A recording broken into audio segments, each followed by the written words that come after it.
Welcome to another watch along. Today, Norway and England go head to head. We are here to know who would make it into the semi-final of the World Cup 2026. Is it going to be Haaland's Norway or Titi's, that's Thomas Tuchel's team, going to make it to the semi-final? Today I'm not going to be doing this alone, but before that, we've dropped our first video in the iSPORTS channel. Do make sure, please, you check on it for us. It's about the Ghana and what's going on in the GFA. Try and watch that episode for us, and also make sure you subscribe once you watch that, and share your comments about that also. I'm not going to be doing this alone. Just watch along. I'm Ojamos, and I'll be doing this with Bukayo, Manasi. Okay, Charlie, we are back. As we said, this World Cup, we are giving it to them back to back. Banguyami. Let me. I'll go jump from that is Kofi Adu before I will count to him. How this match things say go end? Well, I mean, I want an exciting semi-final game. Okay. Yes, so I'll be a little biased towards the England side, and most importantly, I have two Manchester United players in there, Marcus Rashford and Kobe Menu. So I actually want them to progress. Yeah. Okay. Kofi Adu, let me come to you. Who are you also tipping in this match? Oh, I'm actually tipping Norway to pass through or sail through the quarterfinal stage and move on to the semi-final stage. Mainly because of the resilience they've shown throughout the couple of the games. And then, I mean, I'm up for surprises. We are tired of seeing the big four, the big countries like England, Argentina going through semi-finals and then the finals. This time around, I want to see countries like Norway making appearances in the semi-finals, possibly even in the Don't you think they are going to make it easy for Argentina? Because tomorrow Argentina is going to qualify. Maybe Switzerland will work on Argentina for us. It's not under FIFA's watch. It's World Cup. Not under FIFA's watch. It's World Cup. Why is it not under FIFA's watch? Who knows? Not under FIFA's watch. Why is it not under FIFA's watch? Everything is possible. Everything is but not for Messi. Are you sure? No. What do you have to also say in this match that we are about to watch with our viewers? Okay, so right now I'm stuck in the middle. I don't know whether I should go for England or go for Norway. But the outcome, any outcome, I'll be pleased with any outcome. But I would prefer Norway to actually go to the semi-final. Wow. Wow. Okay, before I forget, today we are watching it with, that is my producer sent me. Today we are doing it with, we are watching, that is the Norway and England match with Storm Energy Drink. Charlie, it will keep you active. So make sure wherever you are, if you are watching the England-Norway match, just dash out and go and get Storm Energy Drink. Let it keep you active. Once the game gets boring, at least once you have your Storm Energy Drink, it would keep you active. I should say, Bankunya Media, get something to talk about Storm Energy. Oh, drink. Yeah. What you get talk? Yeah, you know, say if then go see her, if then go see her, Storm they come. Like obviously, if you be sailor, Storm they come. But this be the original Storm. Storm be strong. Okay. Storm, if you not get strong anchor, it go sway you. But if you're doing the Storm, you go feel face the original Storm. So this be this Storm. Go prepare you before the storm. Why is Kofi Adu laughing? Kofi Adu, why are you laughing? Do you have anything to say? Still, this you know the how they originated the name. Because if you go to the sea, right, and you look at how the storm actually comes, it comes fierce with a lot of energy. Okay. You get me? Same applies here. If you take the storm, the same energy, the same fierce nature. So today that you come to watch the game, hit super energy, more energy that we take watch the game. So that one day, it be like top notch. I don't go lie. Do you have anything to say? Said everything for you. Okay, Charlie. Bye. It be solid. It be solid. Check like today, as Manasseh comes studio top now, as you see storm now, you make happy. Yeah. Today we are storming the place, Charlie. So Charlie.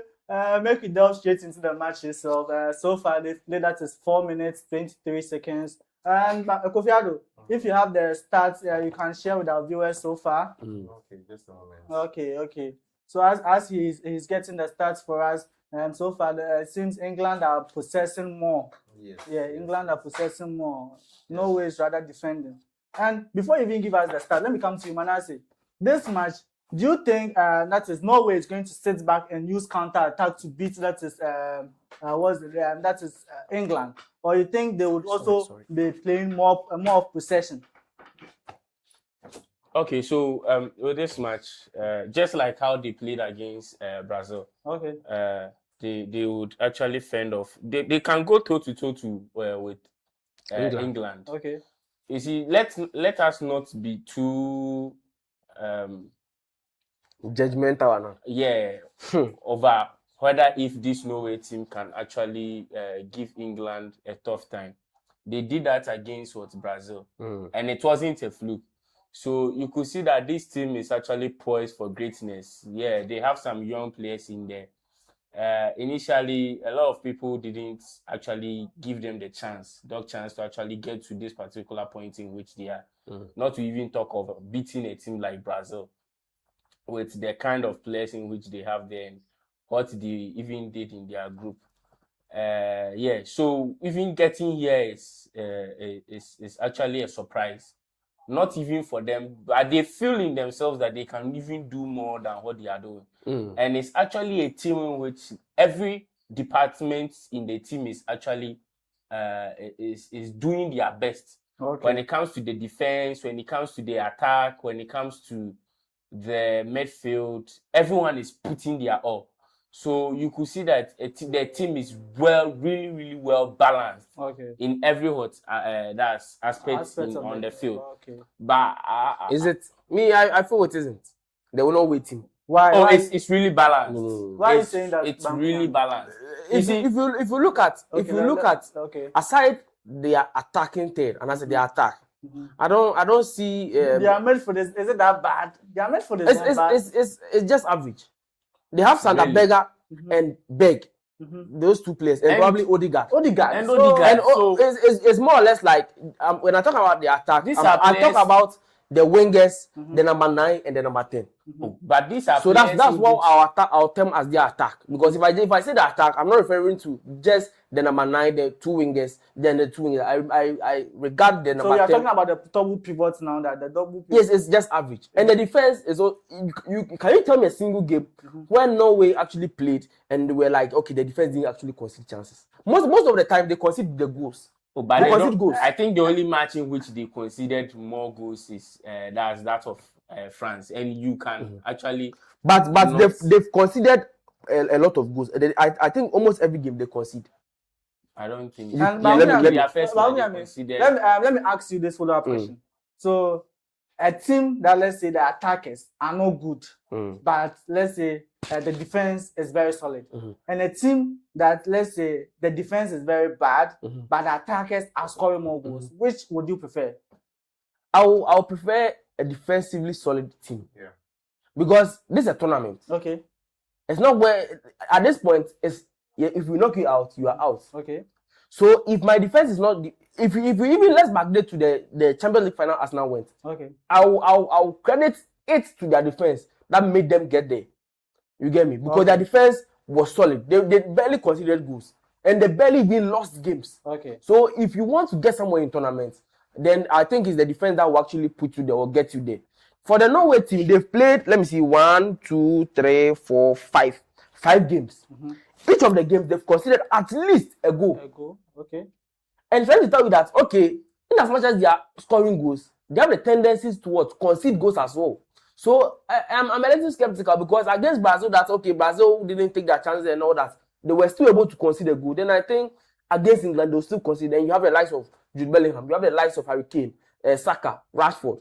And I know we have a habit of not regularly starting the games well against the big boys. Okay. They don't usually start well against the big boys. Probably the small sides, they quite perform. They perform well, early on in the game. So I think that defense is not, that good for me. But will you say Brazil is a small side?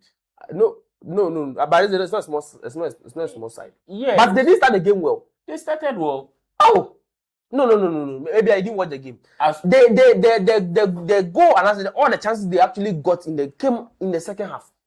So they didn't start the game well. They consider penalties, consider lots of chances. They consider but the game was end to end. So I'm trying to tell you that if you look at the first half statistics, we can actually go back and check, right? Let me just take you through the first half statistics, right? So for the first half statistics, for the total shot, Brazil had 8 and 4 for that's Norway. Can you give me the possession of the match? I think Norway possessed most of the ball of the game. Wow. But look at their SG. Brazil had 1.13, and this one had 0.57. So if they were just playing the ball. Yes, without being productive. Yes, but Brazil had penalty and missed it, had chances. We saw those things. So if you're a side and you decide not to start a game well in a serious game, then you are going to find yourself wanting. Okay. Although I think they won the game convincingly. It was a 2-1. Then we went 2-0 up before they considered the goal. But if you have the habit of I will gradually go into the game, then you find yourself wanting, because not everyone waits for you. You get me? So I think if they want to get something out of this game, just at the goal, they should start getting something. And yes, sir. Or otherwise, you are actually going to suffer, because today they actually hey, that was a nice clearance. So I think you can proceed with what you were saying. You were saying something. So yeah. So the team is, I see it to be well balanced in terms of attack. Yeah, people will say that okay, they have the like of Erling Haaland and this guy Strand Larsen and the Atletico Madrid striker to their team. Yeah, so they have a lot of strikers, but they also have some good number of midfielders and also that's defenders. Yeah, they are not known that much, but we can recall in the just ended Champions League. That's the number 10 in this team. Is it Bodo and Glimt? Yes, I think they called 3 players from Bodo and Glimt also. Yeah, 3 players from Bodo and Glimt actually are representing the Netherlands team. The Norwegian team. So you could see that yes, this team is actually very, very poised for greatness, and irrespective of everything, they are also very, very young. When you look at Erling Haaland's age, this guy Ødegaard's age, and Strand Larsen, and some few number of players in which they are also in the team, you could see that yes, in the next World Cup they would also come again. At least maybe if they get kicked out in this particular side in the tournament, we can give them credit for what they've actually achieved in the tournament.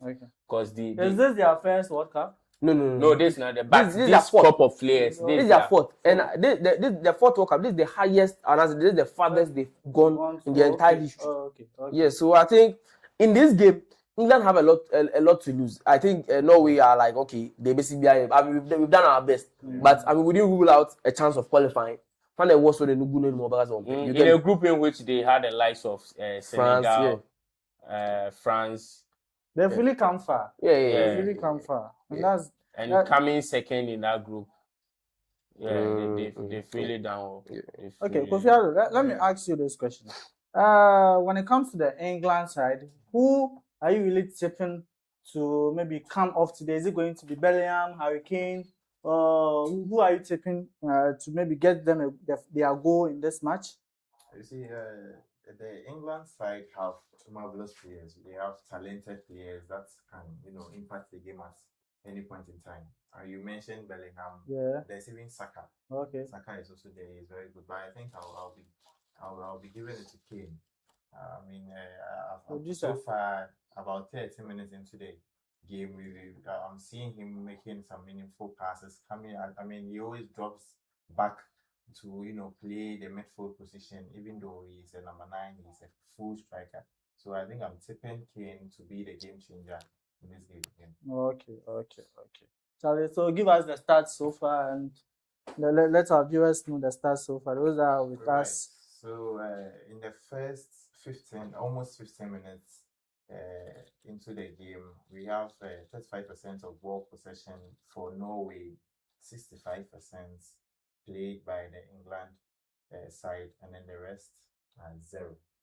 Wow. No shots. So it's just them possessing the ball in the middle, nothing much to do. Yes, and then even between the 5th to 7th minutes, Norway had as low as 22% possession. But I think that as time goes on, they are gradually going into the game. I mean, that's what I've been saying. No. If you want to wait and go into the game, you might not witness it. I say you might not. I mean, live to see that minute. You get see, me? So this is how England has also been. You see, when you saw against DR Congo, it's one thing in which we should also take note that Erling Haaland is a striker in which he doesn't need a lot of chances to convert them into goals, just as they did against Brazil. But what if you don't get those chances? And I'm saying that this England defense, they are not defenders as you consider. I'm not saying McGuire is not, but they, even the likes of Gabriel himself, they didn't even take it easy. Well, I got just the least chance he gave Erling Haaland, he scored a goal. And even there's not to talk of even the second goal, which was even a spectacle. So with this team that you are actually meeting, you cannot give them chances, like just the slightest of them, because the striker in which he's heading this particular team is a striker in which is poised for goals. And for him, he might not be involved in the whole play itself. But just the slightest opportunity he gets, he can convert them into goals. So I'm saying that, do you think that's the England defense can really stop him? Of course, why not? Every player is stoppable. Yeah, I guess every player is stoppable, but he's going to give them a tough time here. Oh, that one, there's no doubt about it. Don't you think Haaland is going to score a goal today? I mean, he might score. He might not score because these players have played with him week in, week out in the Premier League. And I mean, his teammates, Mark Gehi, I mean, probably knows him inside out and all that. So I mean, you might argue that okay, probably Haaland might get his day, Haaland might not. But as a striker, it's not always that you get your day. And as a defender, it's not always that you also get your day. So I'm actually not ruling out the possibility of Haaland scoring, but just because these England players have played him on a regular basis, I'm just not ruling out the opportunity of him not scoring, because I think this game will actually be killed off earlier on. It won't be something we are going to like sit here without goals and all that. We are going to get a lot of goals and the thing is, Norway, the whole tournament, in every game they play, they score a goal. So we got if Haaland doesn't score, someone else might score. Again, so I think both teams are going to score, but I think England will just outscore Norway. Yeah. Okay, that's nice. All right, so I have some history that I want to actually put out. Okay. Yes, concerning the Norwegian team. All right, so they've been to the World Cup 4 times. Okay. They've been to the World Cup 1938, 1994, 1998, and 2006. So I think this is the father. Just as I said, this is the fathers they've actually gone.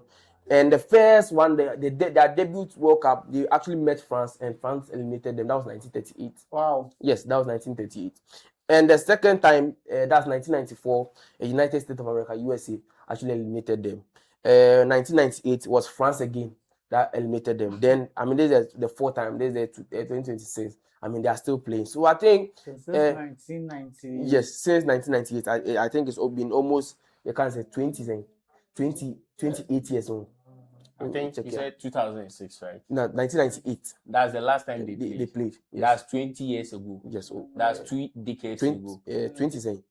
It's 20 You said 2006. That was their last time. No, 1998. 1998. That was the last time they played in the World Cup. Really? Yes. Because I thought I heard 2006. No, and 2026. That's what they are playing right now. So 2026. Okay. 2026. So that's what they are still playing right now. So I think it's been almost like 28 years. Yeah, I think most of the players, as at then, the last time in which they played were very young. Some of them were even born. Now I think this is their golden generation. Can we call this their golden generation? Yeah, we can. Because I mean, Norway hasn't been this good because I remember people were saying where Haaland is playing, there is no way they would even play in the World Cup. No way. But I think there is one thing in which we should commend this player for. Him, Erling Haaland. He has really done well for his country. You see, Norway is not a country in which, like, when it comes to, I'm not saying when it comes to football, they are not good. But when it comes to football, they are not a household name. Say it. They are not a household name, which just like the France, England, the Spanish. You see, there are teams, there are countries in which, yes, they are known for Portugal in which they are known for certain greatness, kind of greatness. So when it comes to tournaments like this, when you are saying teams in which can actually win the tournament, they are not a country in which you can actually tip them for. And with what he actually did, even before the World Cup itself, that's the qualifiers. Will you believe that he had twice as much as the goals Harry Kane, that's the second top scorer in the qualifiers, scored? Yeah. He scored 16 goals in the qualifiers. The second top scorer was Harry Kane. He scored 8 goals. Wow. But Jordan too had 9 goals. Oh, let's be serious. No. And when he came to the World Cup. So if you want to use World Cup qualifiers, then the fine. We're paying him I'm trying to score more. Yes, I'm trying to tell you that. If you want to use World Cup qualifiers games to justify a player and say because and then probably then you have to be commending Jordan. 9 goals. Yeah, you let's commend him. Okay, wait. No, wait. In the African qualifiers, wait. Let me finish. Are you happy? Let me finish. I'm a Ghanaian. I can't be much happier than this. What I'm going to say is, if we come to this African tournament, right? African continent. Okay. Tell me an attacker, that's a striker that has more goals in the qualifiers than Jordan. I mean, for this 2026 World Cup qualifiers. What happened when you went? Yeah, so I want to tell you that, okay, regardless of whether the person scored twice the number of goals and all that, and I wouldn't take anything away from him because he actually played. I think he hasn't scored a World Cup goal before. Who? Jordan. Yes, he hasn't. He has gone to, is it 3 World Cups? Yes, 3 World Cups. He hasn't. But that one day, you can't take that away from him. That one day. We can take it. He's your captain. He's what? He's your captain. No, I don't know. It's like you are being. I don't know how to. Listen. A place in which we expect much from you, you ghost. Then I don't see the wait. What has been his contribution to the World Cup all since that? He doesn't have that much of a contribution in the national in the World Cup, the World Cup. He has been playing 90 to 90 minutes. But he doesn't have what has been Semenyo's impact in the Ghanaian side? In the Ghanaian? Yes, in the Ghanaian national team. For how long has he played? What has been his impact? Oh, for how long has he played? He has been poor. Okay, he has been poor. So for how long has he played? That was a bad question. Hey, Madueke. Hey, I call it another train home. Oh, for how long? What was he doing? Wait, let me land on this statement. So some players can play really well for their national team, but not for their club. For their club side, but not for their national team. You have players, not all players perform well for their national team. Jordan even perform well for his club team. Jordan in the national team. I mean, he's good. Does he? Which good? No, he's good. When it comes to when it comes to qualifiers, we can talk about that. He's good. When it comes to the tournament, what we give trophy for tournament? They qualifiers. But at least he's taking us to the World Cup. Oh, let's be serious. Let's be how serious I'm saying. No, but look, when it gets to the World Cup, that is when we need. Okay, that's where the most important stage. We actually played in the World Cup qualifiers where we had Semenyo, we had Inaki Williams, we had a lot of players, but Jordan was our top scorer.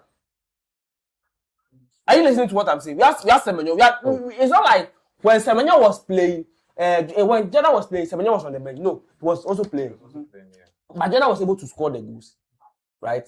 And so if you go to the World Cup and he doesn't perform, and I say he doesn't meet expectations, I think it's not as if he's played a shot. I think his whole tournament, all the 3 tournaments he's played, the World Cup tournament, I think he has just 1 shot on target, and I said bizarre. Yes, and I mean that's not good. That's not good. To even top it all, does he even perform in his club team? No, he doesn't. But what I'm trying to tell you is, not all players. Let me ask you. Are you happy that? What's your argument? Are you happy that we played Haaland? I said Haaland. Jordan, are you in all the matches and he didn't contribute anything? Are you happy? I'm happy. You're happy. Yes. Thank you The very much. reason why I'm happy is Thank you very much. wait. The reason why I'm happy. Give us your The reason why I'm happy You about be big fan full, are you? Oh, listen. Listen. Okay, too. Okay, now let me ask you something. Let me talk about Nigerians what have to come for your head. Listen, let me ask you something. Let me ask you something. Let me ask you this question. Okay. Okay. Okay. Now we are going to play. I'm a new track coach. I've come. Are you people sure listen. this boy hasn't taken something? Oh, listen. The way he's defending Jordan today. No, listen. It's like No,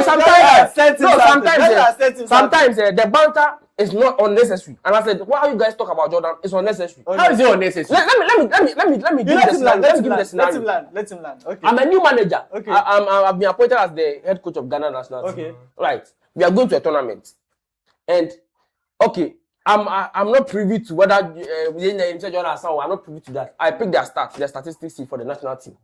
We played the World Cup qualifier. Jordan has over 9 goals in the World Cup qualifiers. I check Semenyo, I check Inaki, I check all attackers. He's our top goal scorer. If I'm going into a game, who do I start? You Okay. start Jordan. Okay. Yes. So in the first match you started him. Wamboshi. No, listen. I'm coming. Let me also second match. Wamboshi. So you as the coach itself, Bibi can tell us that let me also bench him and bring in someone. I'm not going to attack him. I say I don't show me shit. So this is the same problem. This is the same. He was losing balls that he was not supposed to lose. He was losing. So if let me I'm trying to get where you're coming from. Okay. But listen, if I pick all the statistics and I put Jordan on the pitch, it means that anytime you're on the pitch, the person that has the highest probability, and I say always closest to goal, and I say highest SG, the potential of scoring, is Jordan. So why do I put the player who has the highest SG on the bench? Then Which SG? Then I think if I look at the statistics for the Blasters and I check, Is it the statistics for the Blasters that you are using to coach that's the World Cup? what do you use? Where did the players even come from? Where did they come from, Sissy?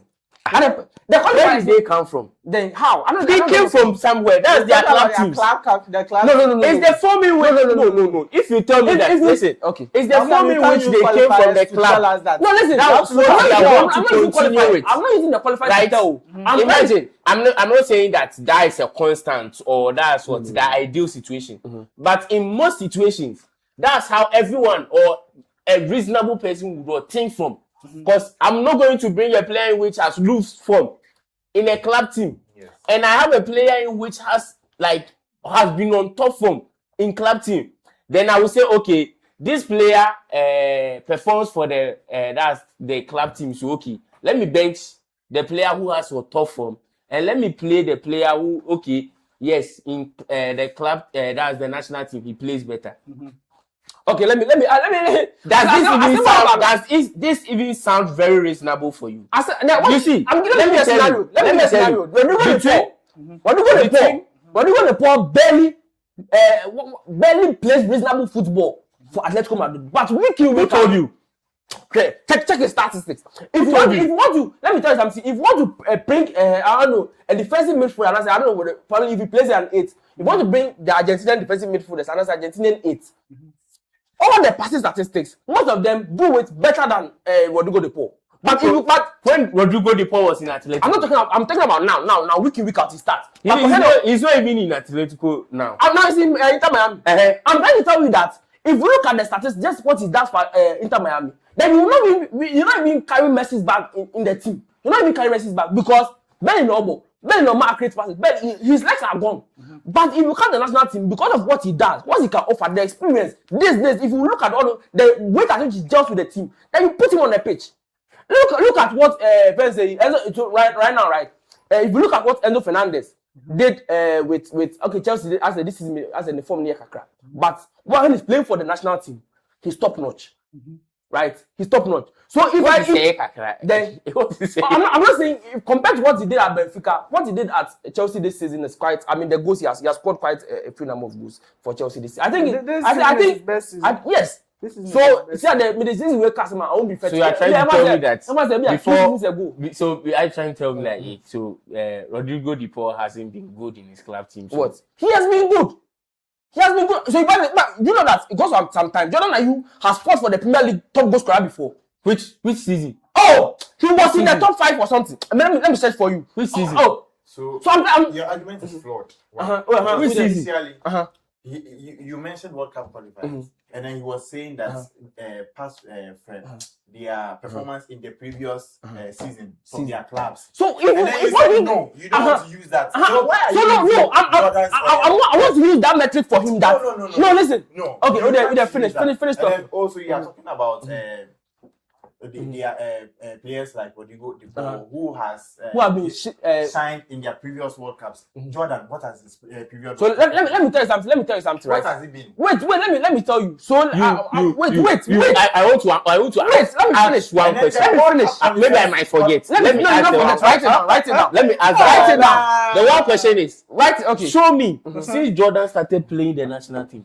Show me one competition that let's say, okay, Jordan has really stand out in this. Don't even use the qualifiers because the qualifiers you are basing on it was last year.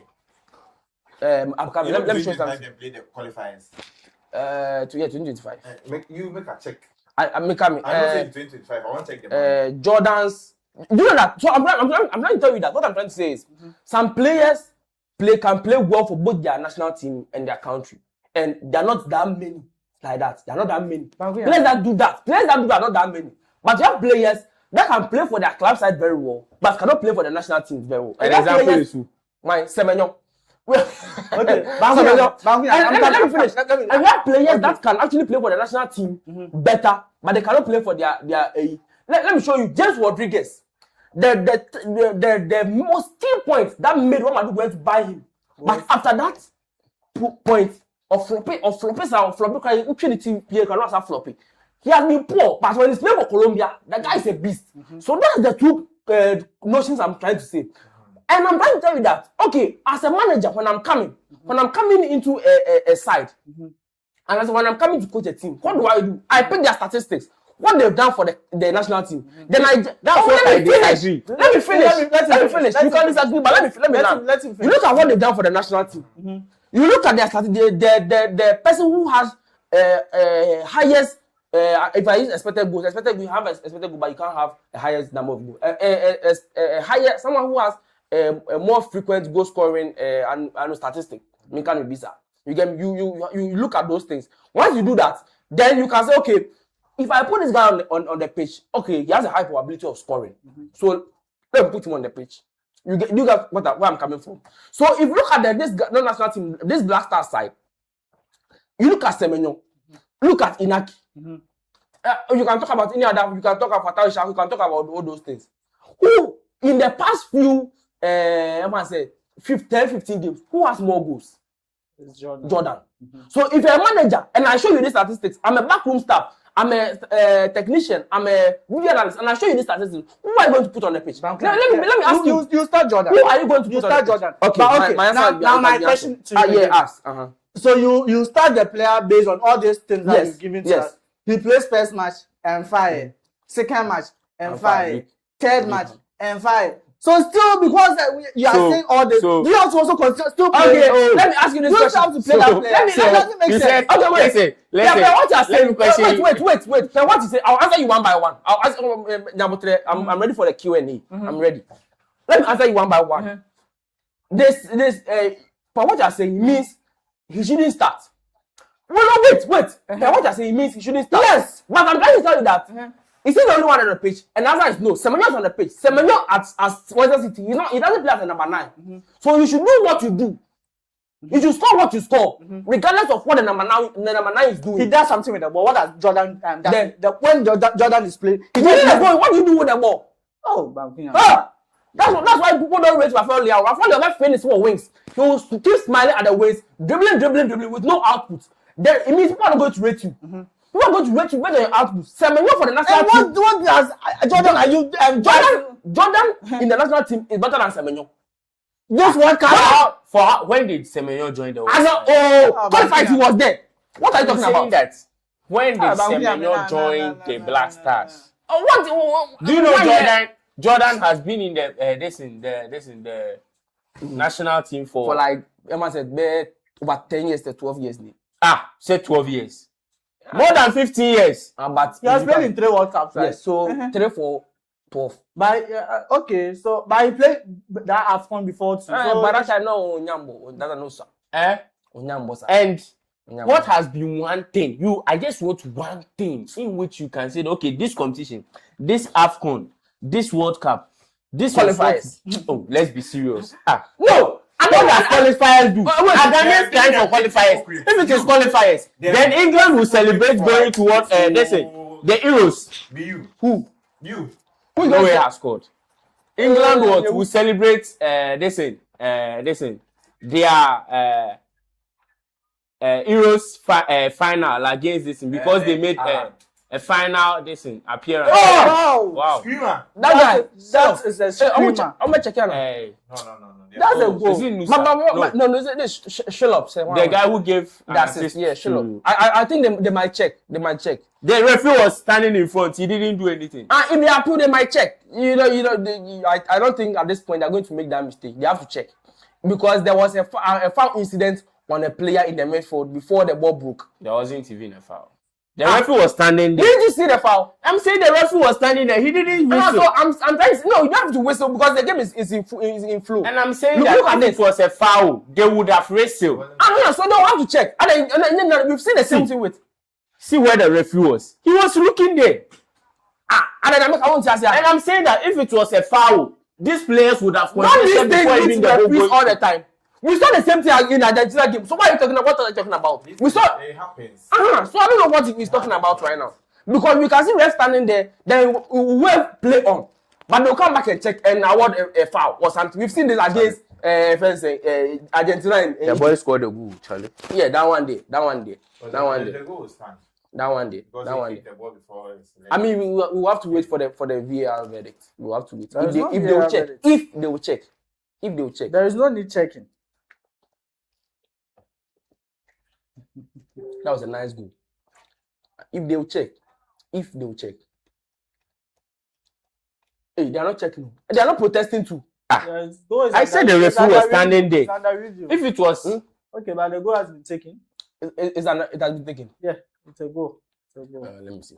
If it was a foul, the players would have protested when the ball was going, but no one protested. And I'm saying that sometimes it happens that you were saying that the referee was standing there, so I mean they can actually so it's not a foul. And I'm saying sometimes the ref can overlook it, probably thinking it wasn't a foul. Okay, so before we started this match, you said something about Norway not starting well. Yes. So today they proved you wrong. Yes. So do you think they stand a chance of winning this match? I mean, if they do, if they are starting well like this, I mean they stand a high chance of winning. But the thing about this England side is they actually have people who can actually come off the bench and affect the game. And which players? We have Marcus Rashford. I'm talking about attackers. Let's be serious. Marcus Rashford. We have Morgan Rogers. We have Oli Watkins. Ivan Toney. We have a lot of. We have a lot of. Gordon starting. Yes, Antonio Gordon is starting. So Okay. I wouldn't mention his name. So what Did you mention Marcus Rashford? Of course, yeah. I mean, he has come off the bench to actually score a goal in this tournament. So I will actually not ruling out when he came off the bench to score the goal. What was the moment in the game? Well, I think it was 3-2. Yeah, That's England was already winning. It was 3-2. It was 3-2. He scored a goal. It became 4-2. That was England was already winning. And so I'm trying to say that you have players on the bench that can affect the game. It's different from you actually losing, being on the losing side and coming to score the goal. What I'm saying, don't you understand? I'm saying they are coming to affect the game. I'm not trying to say you have. How many times has he really done that? Yeah, in Komau. Oh, me see we have players on the bench who can affect the game. We are saying players which can affect the game. Don't mention Marcus Rashford. Because listen, if you look at their Congo game, you yourself, I don't want to even take Marcus Rashford. If you look at the Congo game, Antonio Nusa came off the bench and gave 2 assists to Harry Kane. It is affecting the game from the bench. Yes, that's for him. So I'm trying to say but that. don't mention that for Marcus Rashford. He's not a player that can actually affect the game. Okay, He's watched already. That's all of that was close. I mean, you can have your banter. The attackers, they are too sharp. Listen, you can have your banter back and forth. Attackers, You can have they your are banter. not like okay. I have an attacker, Erling Haaland. The other one is who? Solo. Yeah. These are like top strikers in European football. On any day, these 2 strikers should be on the opposite sides, but they are in one team. So you could see how sharp the attack is, and how the team is, you can't say, okay, Charlotte should actually start or front the team. It's definitely going to be what? Erling Haaland. So the coach has pushed Charlotte to the wings. So it's not like they are playing 4-3-3. They are playing 4-2-2. 4-4-2. So with the two top being Haaland and That's all. Okay. Well, I mean, I get where it's coming from. He's a City fan, so what do you expect? Oh. Well, I mean, I actually get where it's coming from. But Your player is not playing. He's not playing what? Has Kobe Menu even made a No, he minute? hasn't. He will in the final. Oh, But listen, right? Regardless of whether Kobe has played or not, that one, I mean, is the manager's preference. Yeah. I mean, you can't. He's not that good. Okay, sure. I wouldn't argue with you, because if I argue with you, it will be business. It's not that it would be business. If he was good, he would have been playing. Okay, sure. So I mean, I wouldn't argue. So what I'm trying to say is, I was saying something earlier before. I mean, he interrupted. So I'm trying to say that the team England has right now, it's not just the players on the pitch. It's not just the players they have on the pitch. I mean, you can liken it to. Yes, Erling Haaland is something else, Charlie. See, I know when you're going there, but I think they will concede. I just think Norway will concede. I'm not that. Since they've been able to concede. By the time they will concede, they've already scored another goal. That's the thing. Maybe so. Because you see, in a Brazil match, I thought, okay, Charlie, this is the end of this team. Then, in the final minutes of the game, they scored a goal. Kofi Ado, take me through the stats, because the stats is just funny. It's interesting. So, 34% of ball possession for Norway, 66 for England. 4 total shots for Norway, 3 on target. 1 shot for England, 0 on target, and 1 corner for England. That's all. Well, I think so. That means England is very poor in this match. They've been very poor. They are holding the ball. That's all. They are just holding the ball without doing anything with the ball. The wingers are not helping. Nothing is going on, and that's very poor from them. I think that in this first half, we can see that Norway is being both defensive and then attacking. I mean, they are defensive and then they are using this counter-attack football to just beat them. But they are also holding the ball at some point in time. They try to put 2-3 passes together, find their players, and then try to push forward. Yeah, but I mean, the game will be, I think we are going to get a lot of this England team. I don't think Jude Bellingham should start. If Jude Bellingham doesn't start, who starts? Let him finish. I think Jude Bellingham shouldn't start. The reason why I'm saying Jude, you can say, okay, they are winning, but why is it that Jude Bellingham shouldn't start? Okay, let me tell you one reason why Jude Bellingham shouldn't start. You see, this England team, they are not creating anything new. Let me give you an example. Check in all their matches. Check the number of chances they've created. Check the number of chances they've created. Okay, let me do that for you. You can continue talking. Check the number of chances they've created. And now, let's look at something are their wingers actually posing threat at all? Their wingers. Are they posing threat? When, after the end of the match, check that, you want big chances or just big chances created? Big chances created. Now, if last chances, big chances created. What was the big chances created? 3 against Mexico. And they scored 3 goals. Okay. Against DR Congo. Let me see. Against DR Congo, they created 7 big chances. 7 big chances. Against Panama, they created. Which match was that? 7 big chances. Congo. Against Panama. And how many goals did they score? 2. Okay. Against Panama, they created 4 big chances. 4 big chances. Against Ghana, let me see. Against Ghana, they created 2 big chances. 2 big chances. Against Croatia, they also created 7 big chances. 7 big chances. Okay. I think it doesn't be bad. I mean, big chances. Creation is quite difficult.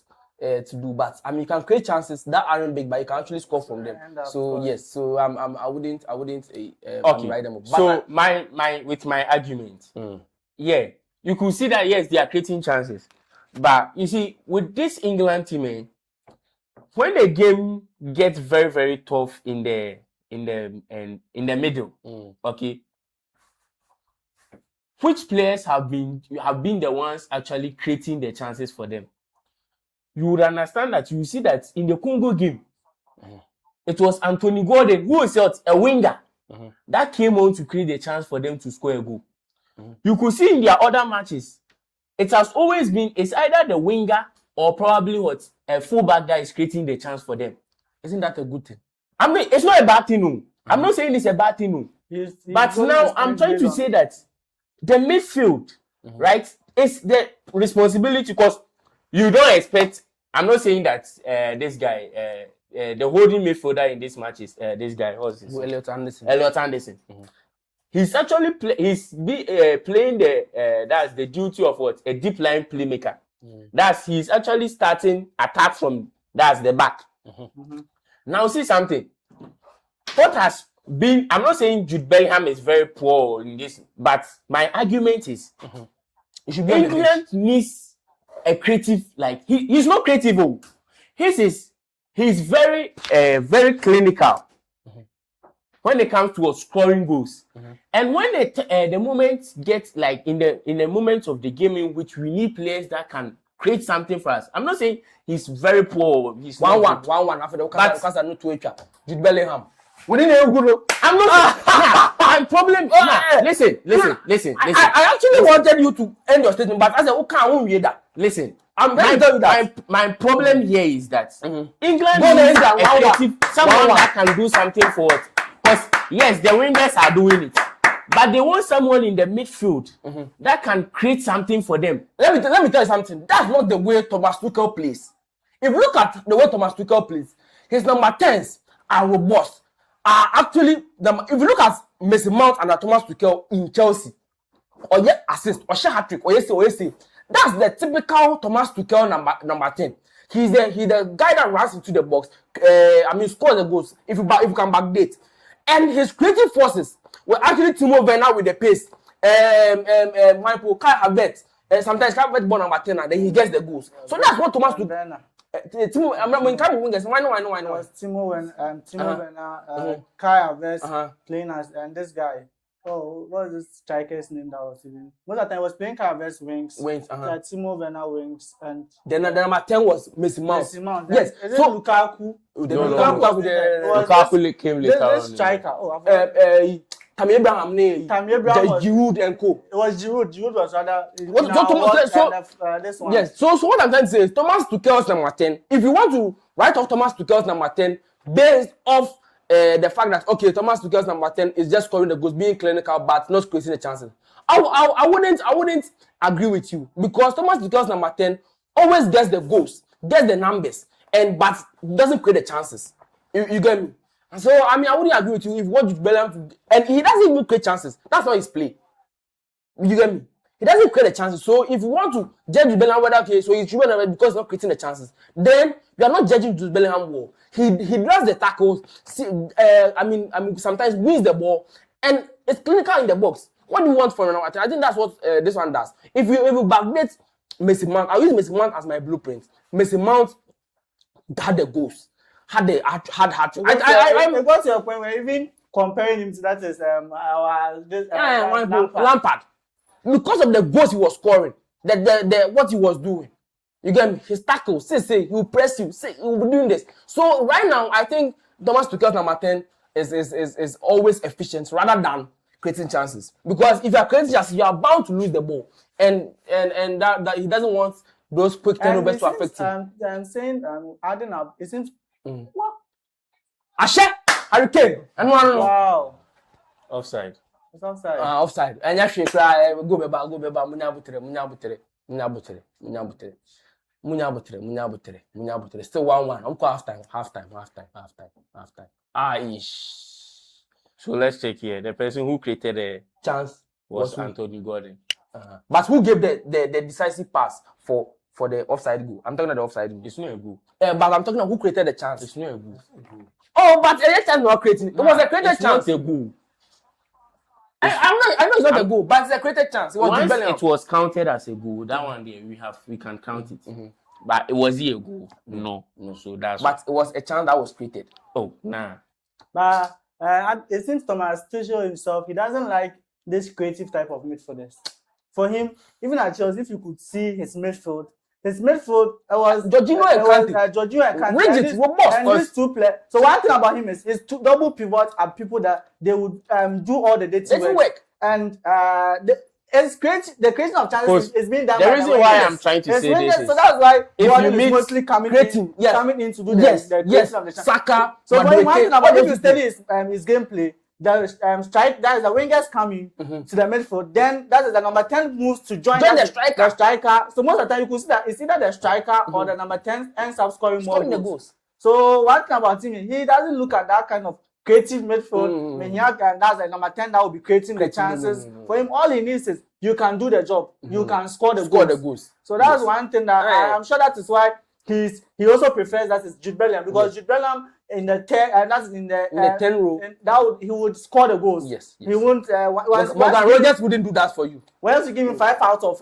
let's say 5 chances, he will score 4 out of them. At least that is better than starting someone that will create the chances and it won't end up in, because creating the, let's say who creates chance no Krama Akwawi Madueke Obese, when you create a chance so why don't you make Madueke create a chance? Then you have someone who can. Maybe Madueke can't create a lot of chances as the number 10, but at least 1 or 2 will be creating. The number 10 or the number 9 can finish it off. Then you have your day. And I read the statistics earlier that the England team, they actually had 3 big chances created and they scored 3 goals.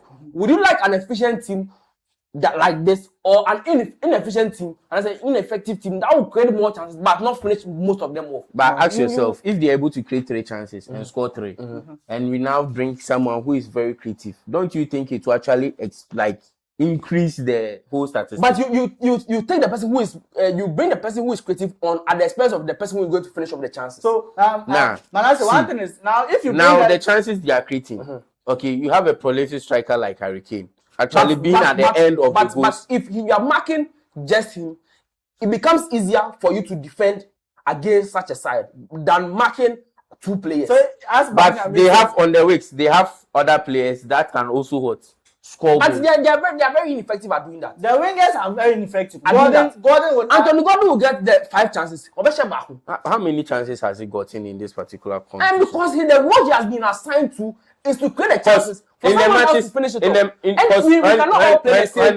When they are having the ball, when they are having the ball, you see him mostly hugging the touchline. Right? That's what trying to expose the Norway defenders. Yes. Create space for Harry Kane. That is the instructions given to him. For them to. Yes. That's the instruction. But I'm trying to say that when he's playing for that in this game, he plays different. This is what is going to happen if they even bring out a creative number 10. This is what is still going to happen, because now the space has been created for the listen right. If the every manager have their philosophies. You get me? I'm not having problem with that. I'm trying to tell you that, okay. I'm not having problem with that. Gordon can actually, but I think that they would be better off if they have a creative number 10, a very, very creative number 10. That wouldn't help. Manasseh, if you bring in the creative number 10 and the wingers are not able to score the goals, then you are just rather wasting the creative number 10's role. But if you have, let's say, a prolific that is number 10 who can score the goals, then you have wingers that can be creative. That is better, because the wingers won't score. They should just create a chance for them. If they mark, that is Harry Kane. There is Jude Bellingham there that once he gets 5 out of 5 chances, he will be able to score 4. But once you bring in a creative number 10, who the wingers, let's say you give them 5 chances, they will be scoring 2 out of the 5.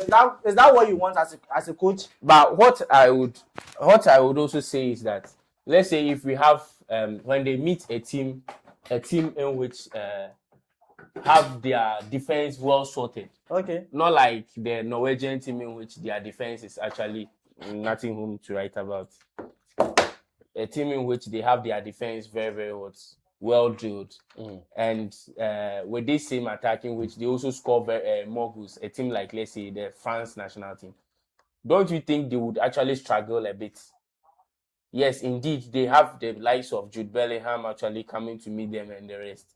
But in terms of their attack is also very robust.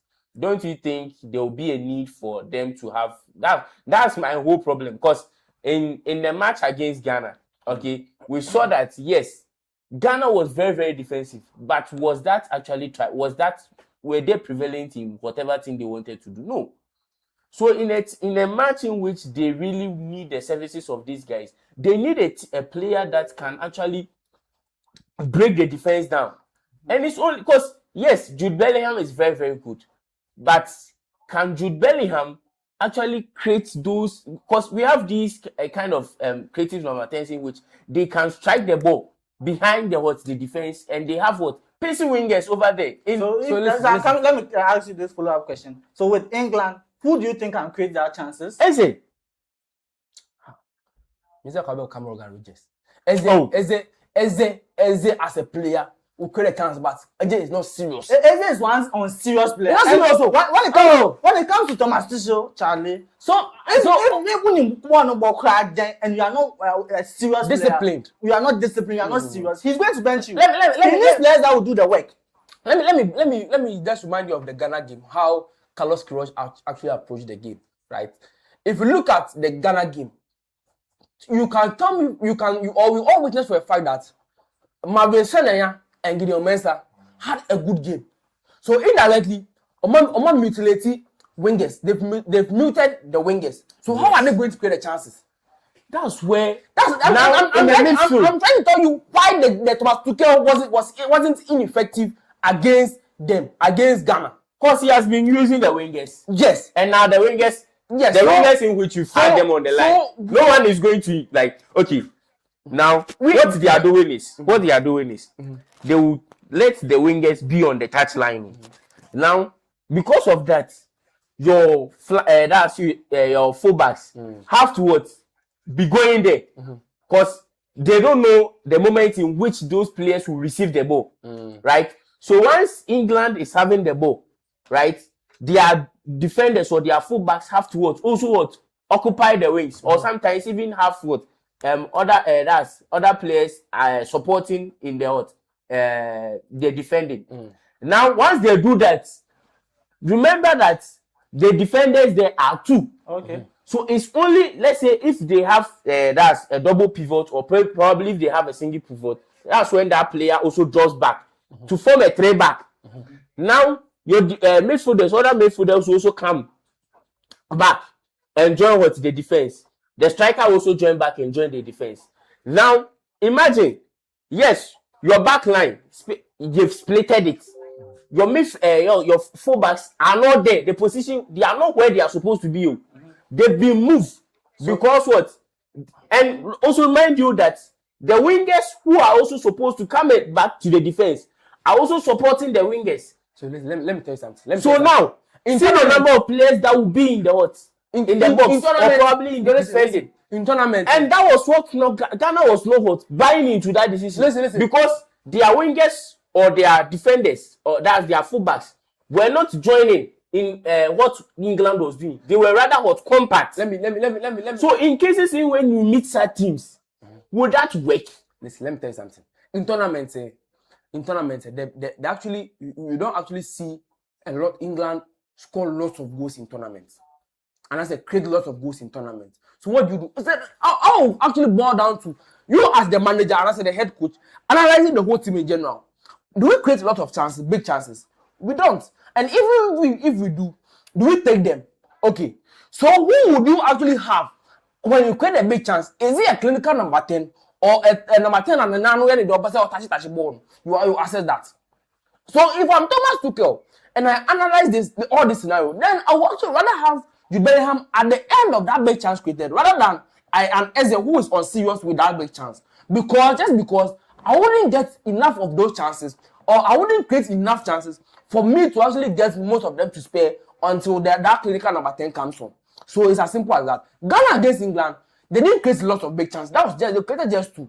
But who would you rather have at the end of big chances? Is it Jude Bellingham or Eze? But yet, it's this same team that had three big chances. They scored all the three. So what happened over here? Yes. So, and I'm trying to say that it's not always that you get your day to actually finish those chances. Nah, you are telling me that this is a team in which they are very, very clean. And Moses just said that if you give Jude Bellingham 5 chances, and I say if you give him 5 chances, he's going to score 4 out of the 5. It means he's going to miss 1 out of the 5. You get me? So the one he missed, and then against Ghana. So and you can see, you can backdate. If they create chances, they actually have to finish them up because they don't create more. The highest they created, I think was against Congo, and I think that was Croatia. That was 7-7. And those one card, they were able to take just 2. Just imagine you don't have those clinical players to score those chances. Then you're out. So would you rather have a clinical number 10 and then number 9 up there than, because I can have Saka, it's not even a number 9 that's even stays in the box. So guys say, oh, if you actually want to create for Harry Kane to score, but create no anymore. You finish the ball and there is nobody there. Yes. You get the wingers, then the wingers won't be able to convert them. Yes. So I was trying to say that. So I think Thomas Tuchel has read his team, has actually analyzed his team, and knows that okay, as a tournament, you barely get these big chances unless some teams that are because tactically robust, the likes of France and teams that actually score a lot of goals. And Spain does have a lot of creative wingers and the creative number 10s. Look at the chance they create. Look at the chance they create. Who is scoring? It seems this World Cup itself now, if you check, wingers are not really scoring goals. Yes. So if you put all your eggs in the basket, you are going to count on your wingers. Your wingers. You are rather going to be found wanting. So get your number 10 and your striker. Yes. So if your striker is being marked, you have a number 10 that to run into the box and score. Yes. Because now this Eze we are talking about, he would be in that box and he would even instead of him to just convert the ball, he would rather be dribbling, and that's why most of the time I get why Arteta sometimes bench because Arteta needs a number 10 that is serious. Yes. So you could see that anytime Ødegaard is available, he will play him. Yes. So media, I'm going to actually disagree with you on the fact that Bellingham should be on the bench. Bellingham has been England's probably, if not the best, one of the best. I think Harry Kane is just the better player than Jude Bellingham. But I think Jude Bellingham has been the best. And if he's on the bench, then I don't know who else should start. I thought you were even going to say Morgan Rogers because Morgan Rogers sometimes is able to convert his chances. But to come and say Eze, that's why I draw the line. I'm sorry. That's why I draw the line. So, but I think England have played quite well. Let me go to that's a comment section. We have Emmanuel Chu. He's saying, I'm really enjoying the show. Kudos, guys. Charlie. Thank you for joining us. Please make sure you just share your comments and also like that's also one important thing. Share your comments and it will be read live for you as we still delve into the matches itself. Now let's come back to the match itself. Kofi Ado, you've been quiet for some time now. Let me come to you. So far, how are you seeing the Norway side? Do you think they could pull a threat against England coming into the second half? Yeah, threat. And then you've seen that in the first half. And I'm hoping that consistency plays out here. Because in the first half, they've not had more of the ball, but we've seen that they've been able to create chances and then even have an opening. Score the first goal in the game. They are doing very, very well. They are shooting from. We saw the goal. It was a very wonderful goal, a screamer, if you would want to call it that.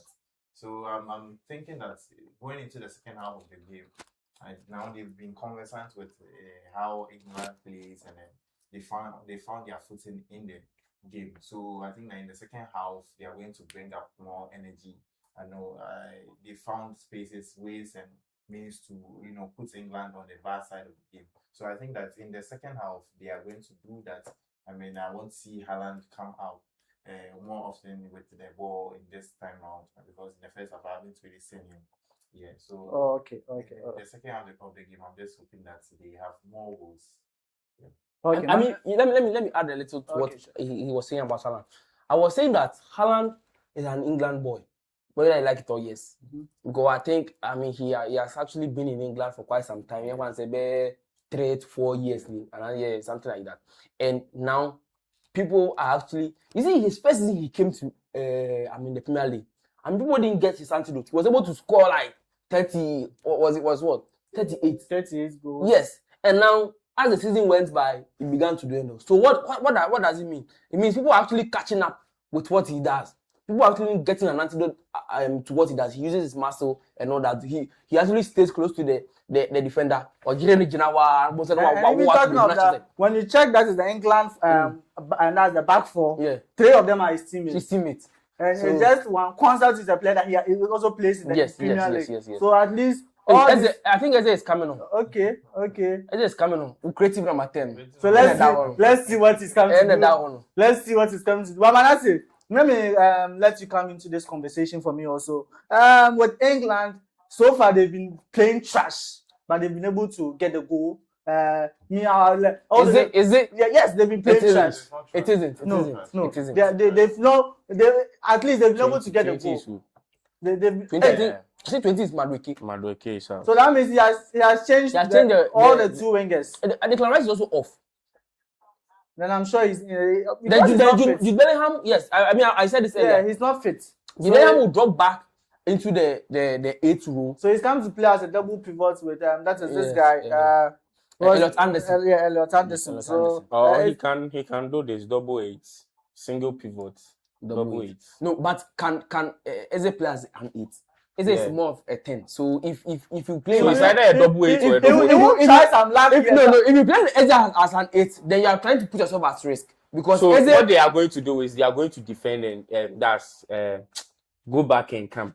Join attack and join. Eze is not sometimes a player you have close to your own 18 box. Eze is more like a stylish. He will even live there. Yes. He is more of a stylish player. So if you want to play, as an 8, he will come back into your box and come and do a 360. With Bellingham, he can mostly go and also come back. And when it comes to defensive, he's very good there. Yes. And you're going to just count on just Anderson to Massa. Elliot Anderson to the it's not something that is on here we can't tell you can cover 70% of the way. Yes. So Charlie, I'm sure that I think Jude Bellingham is going to move into the 8, and Anderson 6. Okay. Then Eze will be the number 10. Yes, I think that will actually work. That will work. Okay, so the second half is in play now. They've just started the second half. Let's see how things go. So far, Norway 1, England 1. I wanted to say something, and you actually jammed in. I think Haaland has been quiet in this game, and I actually want to see more from Haaland. In the second half because that was Wow, nice ball. Foul. It's a foul. That's foul. No bash it. Rice is not there. Jude can score. Okay, Jude. Harry Kane can score. Saka can score. Oh. I think. I said this. Norway's defense isn't something we can write home about. They are going to. Their defense is very shit. Yes. If I'm a manager, I just try and make Jude Bellingham and Jude Bellingham with free box team. So I'll make Eze and Harry Kane stay in the box 24/7, such that they are going to put pressure. This guy is injured. He has really tried his best. This guy, if he gets injured, a serious injury, the time will come back. Because the way in which he plays then like matches day in day out. Yes, he plays too much. You see, you can't blame him. Can't blame him. When you go to the Arsenal side, who is he? He's the one that mostly will create the chance. Yes. So if he's not there, that's why most of the time when he gets injured and he just comes back, Ateta will start playing. Yes. And I don't.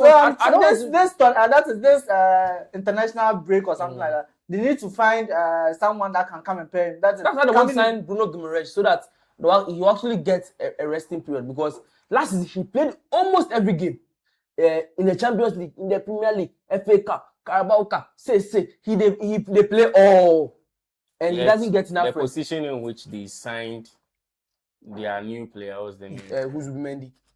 That's what he's supposed to be doing. And he can't do it. He was his backup player. Yes. He was supposed to come and fill the shoes of Thomas Partey. Yes.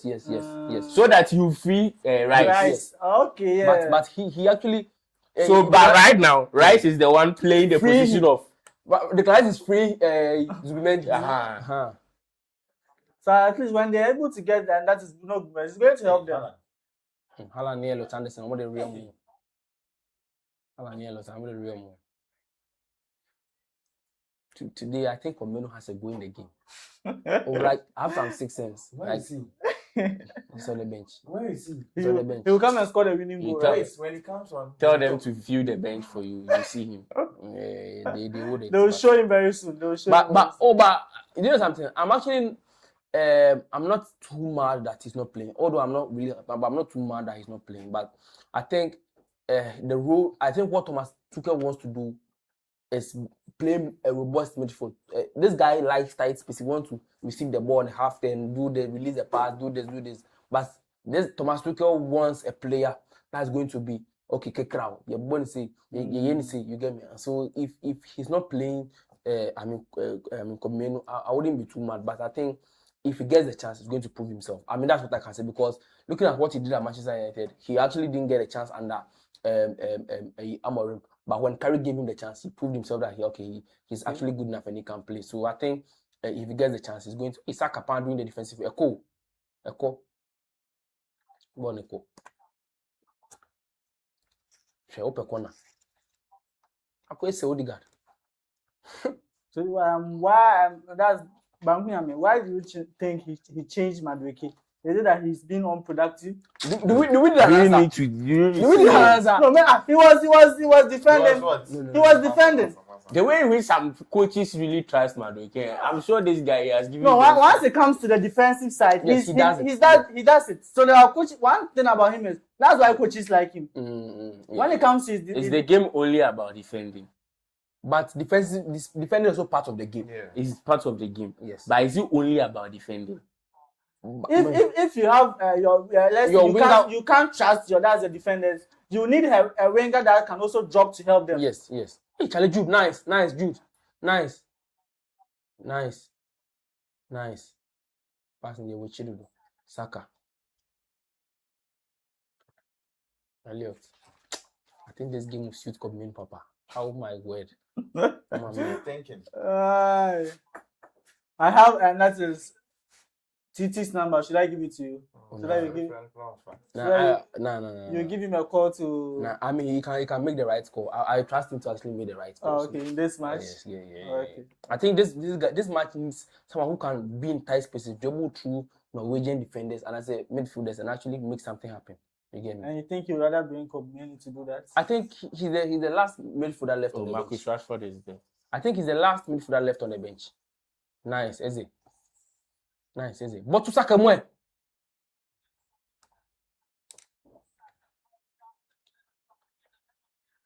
Does Saka have a win this tournament? No, he doesn't. Hey, The only shot he played was the one Benjamin. Harry Kane. Oh, that was bad. I think Can't you attribute that to the injury also? So when he came back from his injury. Well, but there are a lot of players that came back from injury. Okay, he has not been starting. Most of the matches he has been coming from the bench. So. But the thing is, he has also he's also now returning from injury. So I mean, we didn't blame him. I think Lamine Yamal also coming back from injury. We also wouldn't blame him because he had just a single goal. Right now. How is that come on? Hey, it was entering the net. Yeah, because there are times that you can't count on this one. So you are trusting your this one. That's why I do a fast. Share. Hey, you do want the ball? Check the ball. A fast. But I mean, he can't view all sides at the same time. A fast. But I actually thought he was going in for a cross for Haaland. I think it was a misfooting. Actually, didn't get the ball well. But I think England will just win. We need an enticing final, an entertaining final. Semi-final because Norway can do that. Norway can still do that against Argentina. They can. They can. You know something? Norway, they're actually good. But do they have the clout? If there's some assuming we have like a penalty be to what do you mean Chimowe? Assuming we have a penalty protest be something. Norway, they can easily give something. I mean, to go against Norway because their national team doesn't have the clouds. Their players, they don't have a lot of experts that are top. But against England, I want to get a lot of criticism. So you have to also deal with French him. You get me? So, but Norway, the master. But still, they can also when they are boss this one, they can. Erling Haaland, that's that. Haaland's dad. England best. Charlie boy, what the statistics man? Five minutes. Yeah, so 8 minutes played in the second half, so they are currently at the 54th minute, and then Norway holds the ball. Yeah, they are currently with possession of 65%, whilst England is playing 35% of the ball. Total shots for Norway is 1. It's Kwanzaa play. It was It was yes, I think he's playing. He's playing the right back. Yeah, Kwanzaa started, and then England has played 2 shots, none on target, and then 2 corners for Norway. Oh, I think we'll actually boil down to the defensive solidity of Norway. If they are not able to maintain because we have Bukayo Saka coming on with fresh energy very soon. Marcus will come on. Plans na shegu. Go there. I don't know where she. Go there. Plans nini na shegu. Ooh. Haaland. No, the same guy. Nah. Oh my goodness. Wow, this is really interesting. Norway versus Argentina. The game hasn't answered. The game hasn't answered. It hasn't ended. Norway versus Argentina. Hasn't ended. Norway eliminating Argentina. Aye.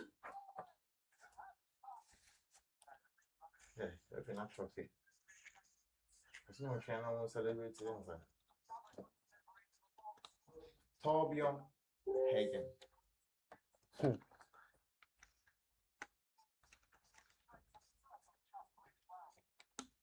A defender.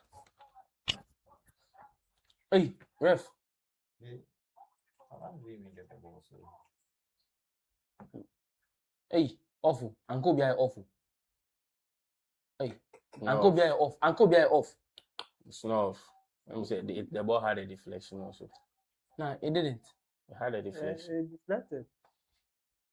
So it depends on where it passed. But They're checking. is that even a checking. foul? Nah, if they don't, they can What actually Erling check. Haaland did on the player? Yeah, it is. It's a foul. Probably if they check. I think there are a lot of things that they're going to check here. Whether the player was offside, whether or not the player was offside, or I mean the ball. They're going to check. So If Haaland got closer to the ball, so that would also be checked. yeah. So, I mean, there are a lot of things they are going to check here. A lot of things are going to check. There are a lot of things are going to check. So these are some of the things I'm talking about. Look at this. Yeah, because if he gets closer to the ball too. Okay, it's a push. He pushed him. Nah, he was running. He was in like facing me. So you pushed him and you moved the other way. This one, It wasn't that he was moving towards the player. He even just He checked pushed him. That means, Then he changed his direction. Okay. So I mean, let's hear what he has to say.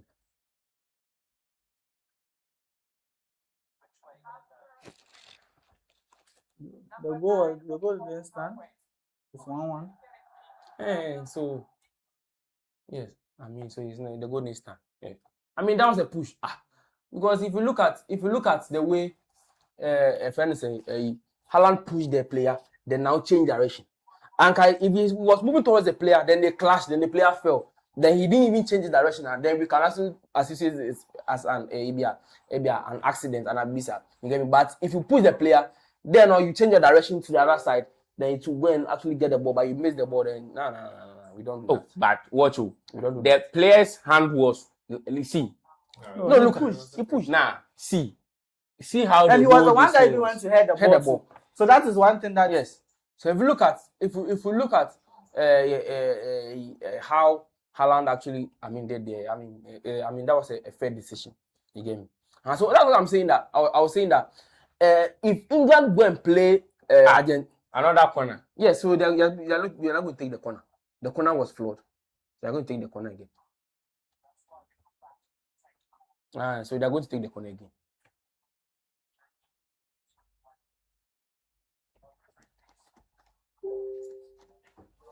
So if they are taking another corner, then So usually it's foul. So usually, wait, when they're about to take a corner and the ref senses pushing inside the box, The ref usually tells them to hold on the corner. They sort what is going on in there. So if there's a push, then they don't take the corner. They don't take the corner. So when the ref sorts all those things, then they'll come back for them to take the corner. So now it's more or less like the ref is sorting things happening in the box before they take the corner. Anything if they take the corner and probably hits the ball, and they are in a good position. They are not going to still take the corner. That's Right. So what was it?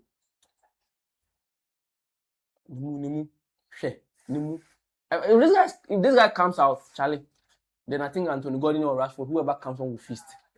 Because this guy is very good. I mean, he's a left back, right? Right back. Right back, rather.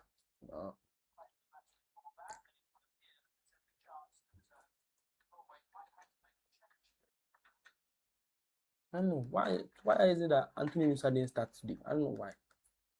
Is he injured? He's on the bench. Antonio Nusa is on the bench. Oscar Ball. I mean, they have some good players. Norway, Oscar Ball. They have good players. Some good players. It's lasting to on the bench. England needs to qualify so that the next match I'll see with James starting. Wait. He will start. Look at you. He will start. I'll say that. But he will start. He will start watching from home. No, he will start. No. He's fit. England will qualify. Once they qualify, he will start in the semi-final with TT with his boy. You know something? I think with James too is a victim of playing a lot of games. And I remember that Champions League year, the year Chelsea won the Champions League. He was also young. He played almost every game. Every game. But see, I'm not trying to say almost every game. But the guy is injury prone. That's how you have to. But before that, he wasn't. He played almost 2 seasons without playing injury. So there are players that if the injury comes, this Barcelona player, Pedri. There was a season. He played almost every match. I think it was Gavi. No, it wasn't Gavi. It's Pedri. Pedri also played all the matches in that season. You could see that, like, I think was it the Euros also. It was one particular tournament like that.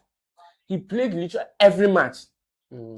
And when they came back to the next season, like, I think they played some few matches, then he got injured. That's all. And sometimes you have to attribute to the fact that when they are young and you keep playing them week in. Anytime in which Pedro was playing those matches, he was very young. Was he 18 or so? So let's look at Dembele. When Dembele was at Barca, this guy gets injured 24/7. But look at what he's doing at PSG. PSG, they manage his game time. It's not every game that you see Dembele start. Sometimes he comes off the bench. So as a manager, you have to look at all those things. Otherwise, you want to have always your best player sidelined.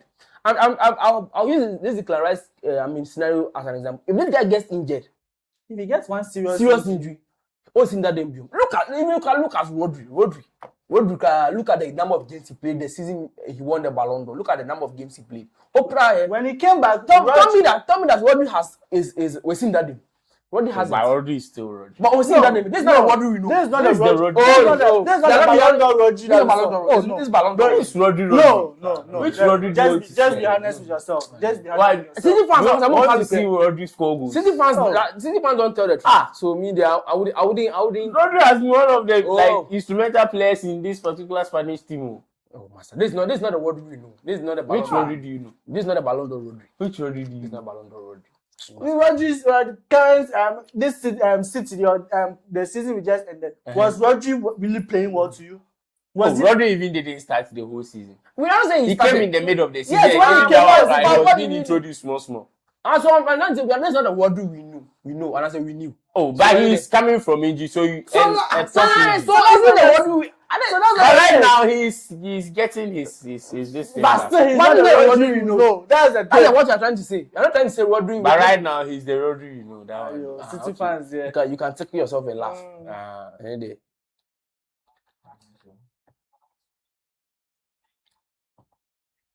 Wow. The game is just end-to-end football now. I like how Norway are being complacent and they are moving forward a lot.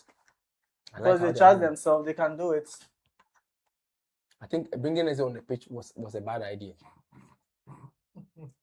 I want them to get out. So bringing Eze is something in which, if you think it is bad, it is good for me. It was a bad idea because Eze, look at what he's doing. I think they're going to need Antonio Gordon come off. He needs to go to United. United should go and buy him. Who? Who is it? Oh, no. But you normally buy players Nice from one. Arsenal. We buy, but not easy.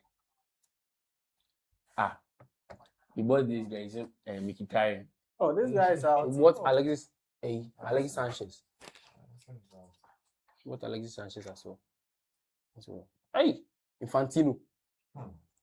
The controversial man. Oh, Charlie. I mean, bringing players to tournament, I mean, it's a different thing. And them getting injured, it's also a whole different thing because if they get injured, now you have to tweak a lot of things. You have to do a lot of changes to your side. That player too is one of your best Your key players then. Yeah. So I mean, tournaments, you have to look at availability. You have to look at, I mean, their injury record. You have to look at form. Then A give whole lot of Ali things. the benefit of the doubt. Ali Disedo. Why do you always want to bring? He's always available. Oh, but he was injured before the competition. And he just returned from injury, so you see that he wasn't in his best of forms. So, Well, I mean, I wouldn't blame him. because on a normal day, he's very, always very fit. tough, and Um, you've seen what he can really. Well, I think Ali said he wasn't the manager's first choice. So I mean, what can we say? Tariq Lamptey too. His injury record is not good. So if Ali said is going to be fit, and when he's fit, he's going to give his best, then why don't you take him? Yeah. So I mean, I wouldn't disagree with them. I wouldn't disagree with them taking Ali Said. I think my Senaya was the manager's first choice when he got injured. As at that point, Ali Said was fit. He just stepped in, and so Kaka. Ronaldo. Says Fabregas as in Wenger. Charlie, the kind of people sitting there. Football moves. If you go and sit with such people and you are still poor, then you oh, those Brazilians, I don't know. You are not serious. This guy needs to start saving money. Neymar. Oh, Neymar. I think one time. Right now, the way he has got it, I don't think. One time he went to gamble like 1 million pounds or something, and he lost it. Oh, yes. So I don't know. Someone that has private jets, when he's going to training, he sends them. Oh, Charlie. He's also a streamer, Charlie. He has it all. Yeah, he plays games. Yeah. And these people, they make use of the fame they have. Nice. 2 hours each and every day. I was watching one. Harry Kane, Ashe. Move. First I did do one. Hey, about Bonnie. Why is this guy going?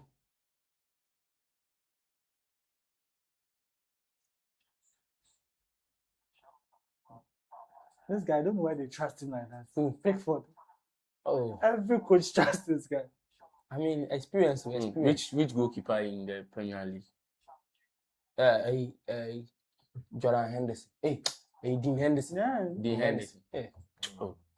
Dean Henderson. My second keeper, we can very say. Oh. Trafford is good. Saying.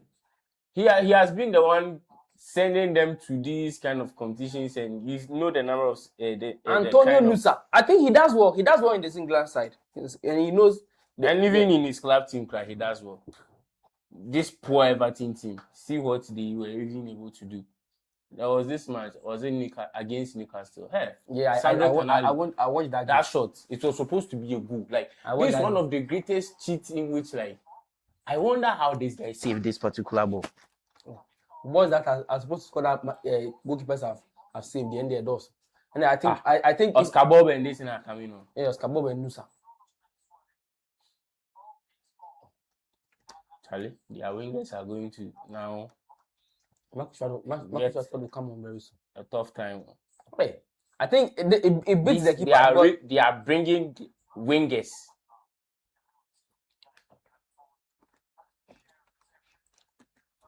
Oscar Bob, this guy must send career.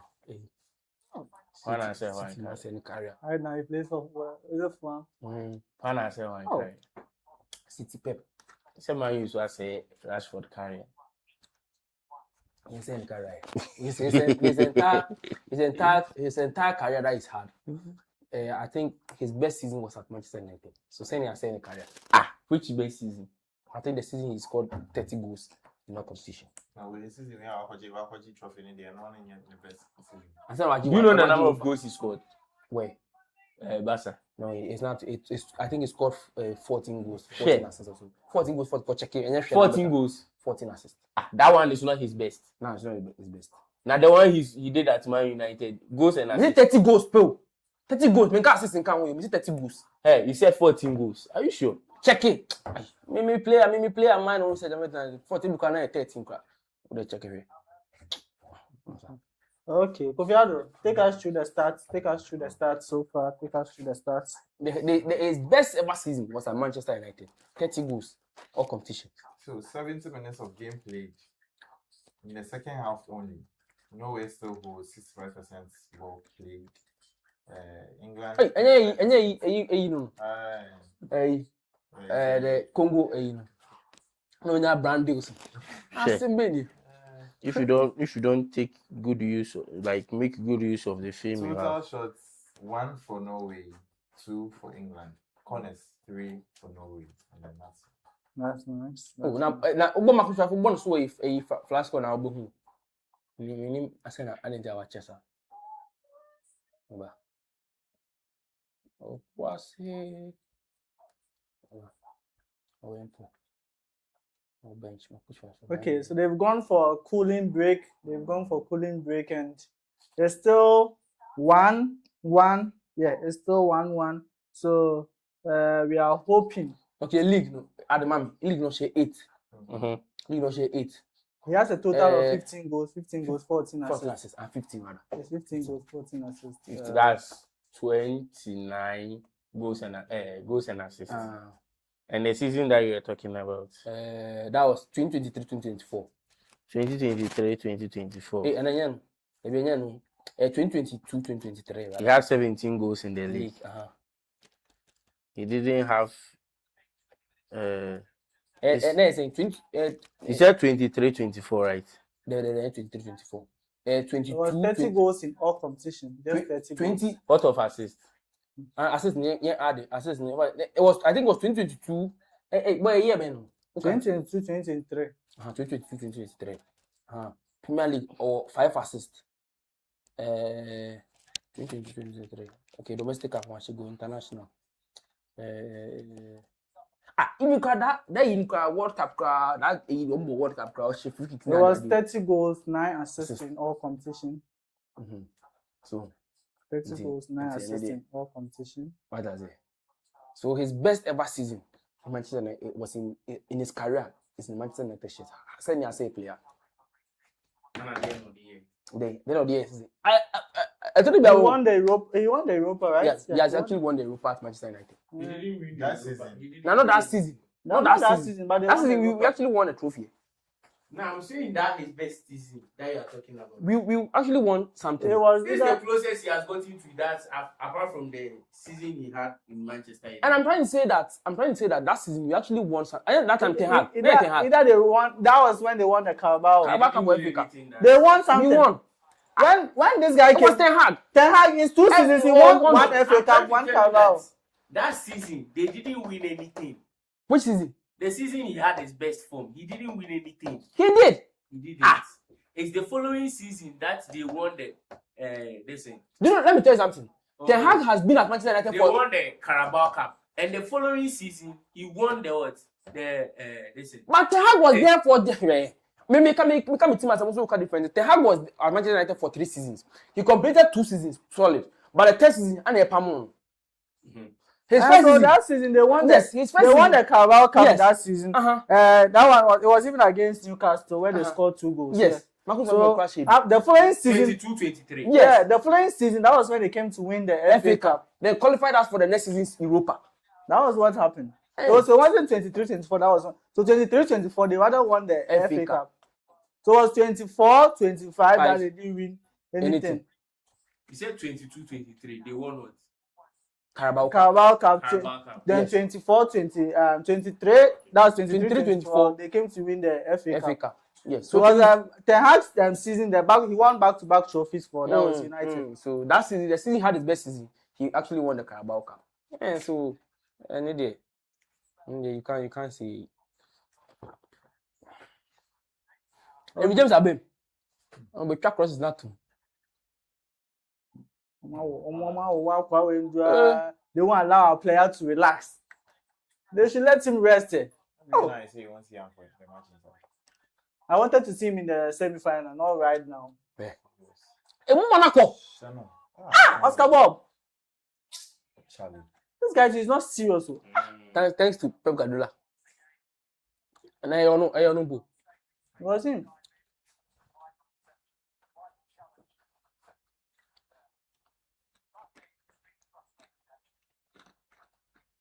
Mama would say Pep is Odumfu Kung Fu. What's that man for now? Or be? But meanwhile, the City fan, they will tell you that no, he has not spotted the guy. Every coach that you show me a coach that hasn't spotted a player before. But you people will keep when we mention the players, the people will be like, no, it's not Pep that spot the guy's career. Then but it was you know that. You hide the likes of Felipe Anderson. Where did he end? Why? Felipe Anderson. I don't time no buy. Maybe I'm time no buy. Time no buy. Oh, then you tell me because me say no me a Gen Z Manchester United fan. So this is how bad. I'm a Gen Z Manchester United fan. So I say, no boy, I no go kai.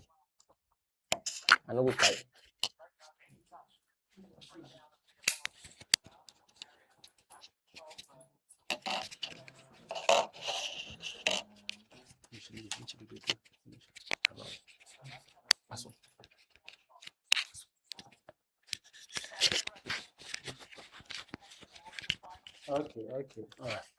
Charlie, bye. England go. Yeah, oh yeah. Any of them, I'm down. You're down for any of them? I'm down for any of them. Because they have my players there and they are starting. That's the word. Not like some team in which their players have been on the bench. Hey, why this banter? Why? Oh, I'm just saying something like, why can't we talk in peace now? We can talk in pieces. If you have a player that is playing the tournament and hasn't played even just 1 minute. Hey, of the park. Oi! Hey. Oh. How is no way doing this? Hey. Charlie, I mean, Hey.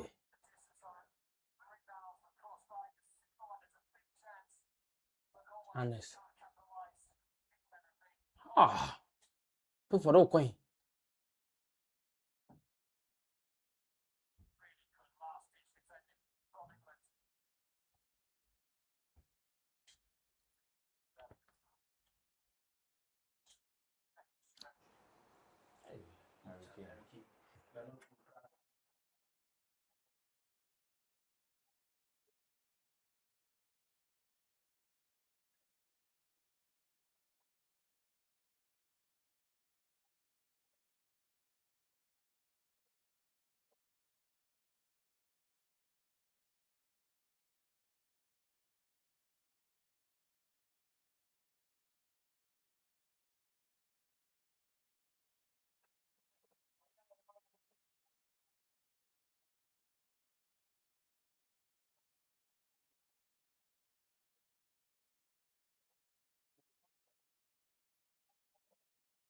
Then Kwanzaa has moved back to the center back.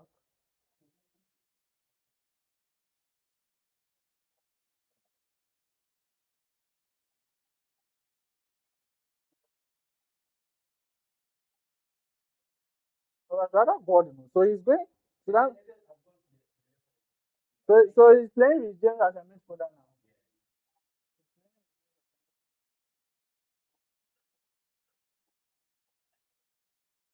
See, for him, he said he sees with James as a midfielder. He said he sees with James as a midfielder.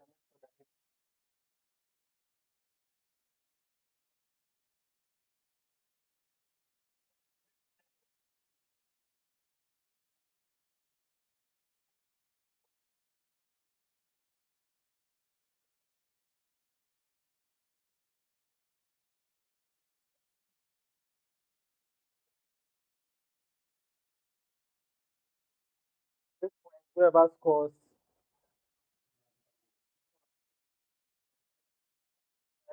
I always scores. England will be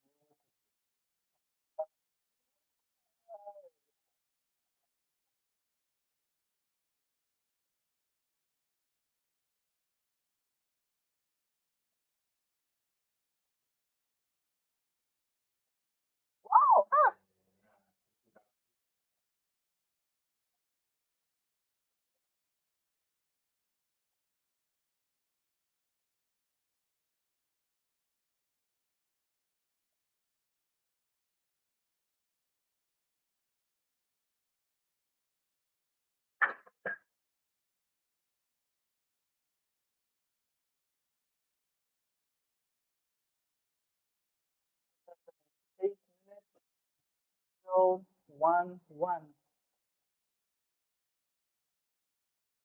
Who will actually come back in this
World Cup? Pace and everything. So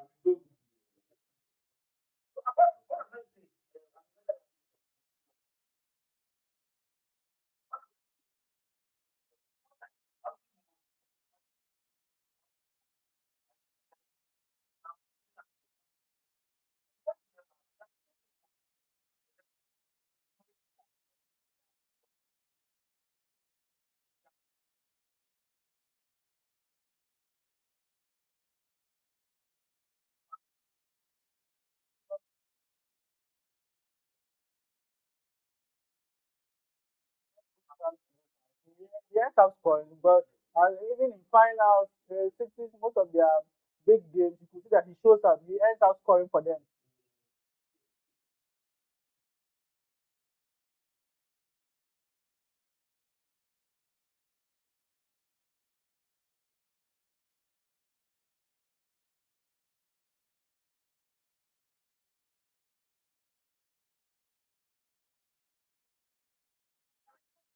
So,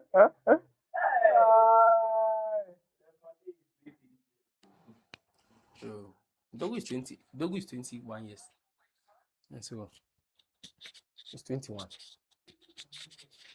Guys, friends. I think this guy is going to take this guy. He plays for the best team in London.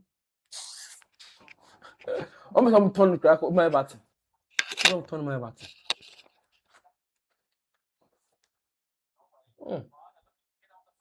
Nice one. Yeah, Eddie. Saka, nice defending from Saka. Defending from Saka. Nice recovery. Okay. Bobby. At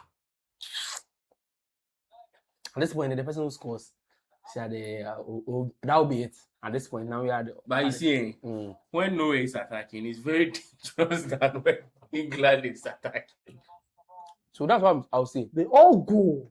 If you get a chance, take them. Take them. See the number of players in the box. That was poor. That was a poor shot. Now, if let me see something. Let me address this. I think we are actually overlooking this. In this match, Haaland hasn't gotten that much service in this game. I think Thomas Tuchel has been able to, deal with that. The service that comes to Erling Haaland, they be able to cut that shot. And if Haaland doesn't get service, I think it's ineffective. But is this really a news? Yeah, what? Haaland. What? Like not getting service. Is this really a news? It is.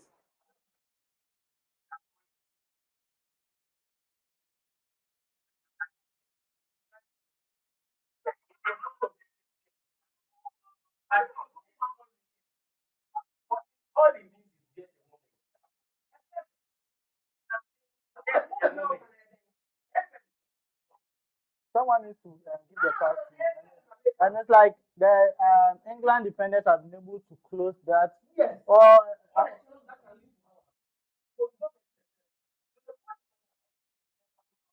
unless, and at times for him to know that he can come and take the ball and create his own this one. That is one thing that can happen in the game.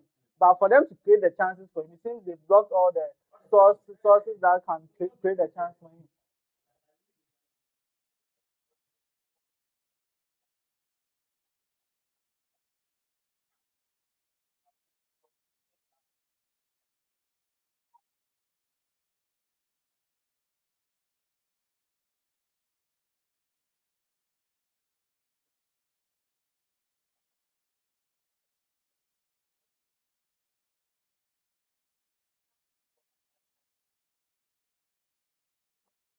He said he's fully in support of whatever decision he took. Yeah, he said he's sticking to. Did he use morals or he said beliefs? I think he used the word belief. That's concerning. He's a Muslim though. So I don't know. And I saw a lot of people backlashing him. Like Muslims too, trying to tell him that.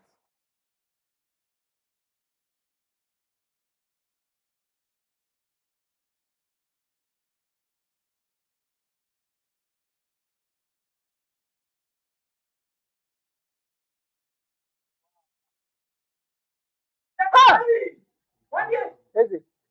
Is it that? It should be Saka. Okay, okay.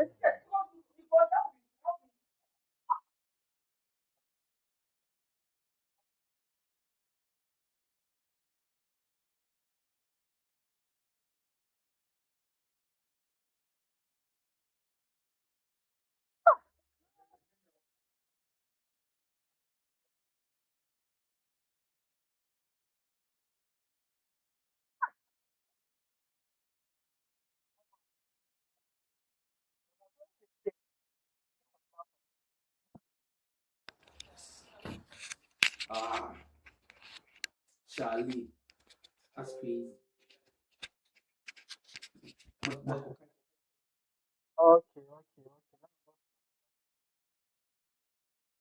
Okay. Hey, Tech Combo TV is back with fire emojis. And also, he said, may our colonizers win. And also, he came back to say, King Lizzie Spirit is behind them. The Vikings should go. Why should the Vikings go?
I have one guy on my set saying that he can drink more storm in a day. Problem is that he has been drinking more storm in a day. No one said. Hey, now we just But I don't think I said now wait, did anyone mention? Everything so what now? Defend yourself. Everything clear right now. If you do that, then you defend probably your conscience is telling you that hey, then this is but once you try to go to it, no, it's not me. It's not me. Now one day. Hey, huh? My dear.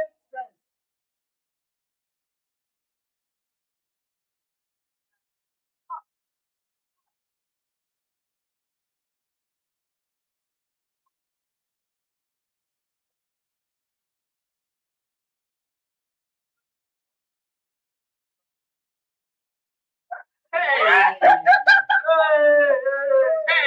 I just remember that. So we're praising this guy, we're praising this guy. The whole let's be the so Could you believe when Coutinho going in? He was really happy. He was happy. He was really happy that the keeper is coming in.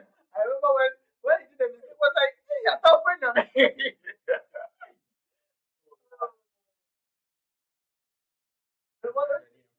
what's so unfortunate? you said you want to be they give you the This one, he said we should hand over the Belgium team to him. you are playing over to Well, what do people do to another?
Right back.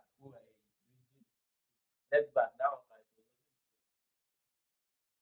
Right now they have an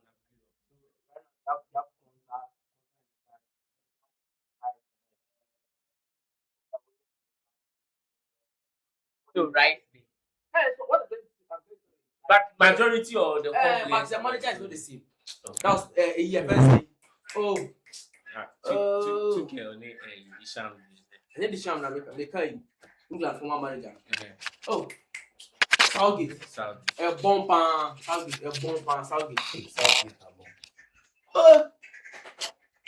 Southgate. Professional.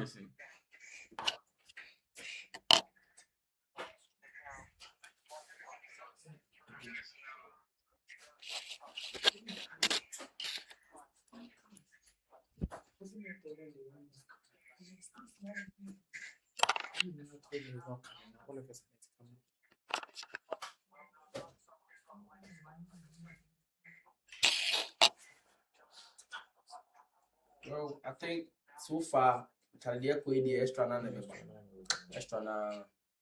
Go Norway. Kebe ham papa. Kebe shimmy. Go. If I look at what England will actually, Norway go nini. Sakapa. Norway go nini. It's Norway's good. Hey. Wow. But like they are young. Yeah. Very, very young. Over there. Hey, ref, red card. Red card. Red card, ref. But he played the ball. Red card. Red card, ref.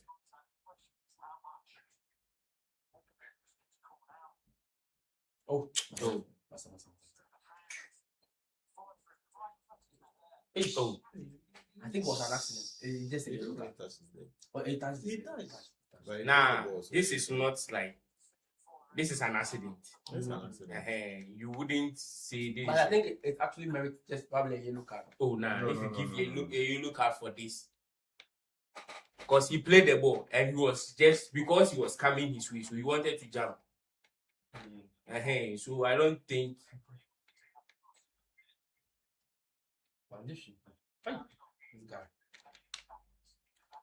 Well, I mean, I wouldn't read much into that. See, the extra time is imminent. Extra time is imminent. The time is almost up. Extra time is imminent. This is one thing I don't like. They'll go to extra in the first half of the extra. Then score the goals. Two goals are coming for one team. Then they'll score the goals, then Charlie.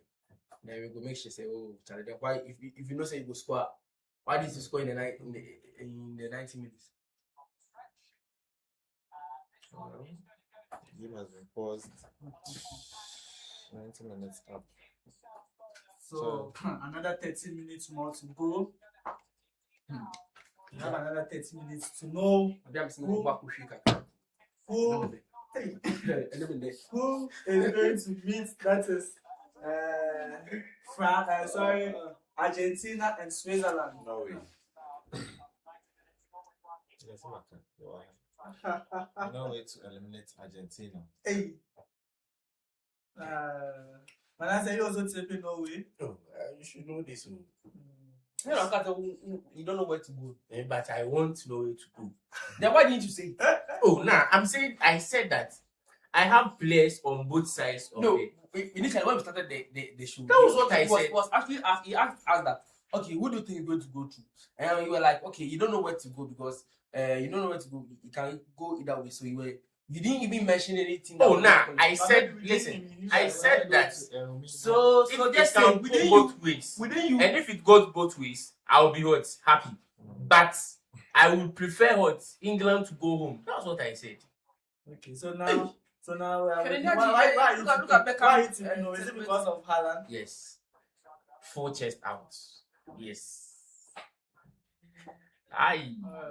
My You don't want darling. England to go, so at least They talk a lot. If they go This to season, final, they talk a then lot. at least The way which I he think. didn't play, but he was able to get a medal. Who? Someone's player. Uh-huh. He won't play, but he'll be able to get a medal. That one, so I don't want it to happen. You don't want it to happen. If you cry, 10 plays, well, I mean, you can say whatever you want, but I think Menu's time will come. I mean, Which time? Oh, It is next going 4 at years the time is will there. come. Next 4 years. How old is he now? 20. 20. So the next 4 years. Next at 4 least years, 24. 24. Time. Next 4 years, if he maybe he gets an injury and doesn't even get scored. Oh, he's the. Oh. And do you think these players that are playing to lose for when they? Some of them are their age. It won't merit them playing in the next next World Cup. next World Cup. Like, Jordan Henderson. is he playing? I mean, he's injured. He was actually. I mean, if not for injury, I'm sure if they are making the midfield substitution, I'm sure it would have been him coming on rather than James coming to the midfield. Because I mean, When it comes to that coach, Thomas, he likes experience and this kind of things as compared to say that he's come to do that trial lap. Come and play that. as I want to know, we are fucking check. All right, what's that this TV? Storm, say Storm. Storm energy drink, Charlie. My head get a meeting like you finish your Storm. Oh, you say you're saving. Yes, sir. You can say. Me, I was drinking it. If I eat it, Is it because you were hungry that you were drinking it? because no, I have so. But I mean, it's not bad. It's not bad to drink it when probably you're hungry because He needed more energy. Okay. And he had to finish it early so that But I want to drink it. To And get then more next time energy. now, Yeah. can never do come on actually. No.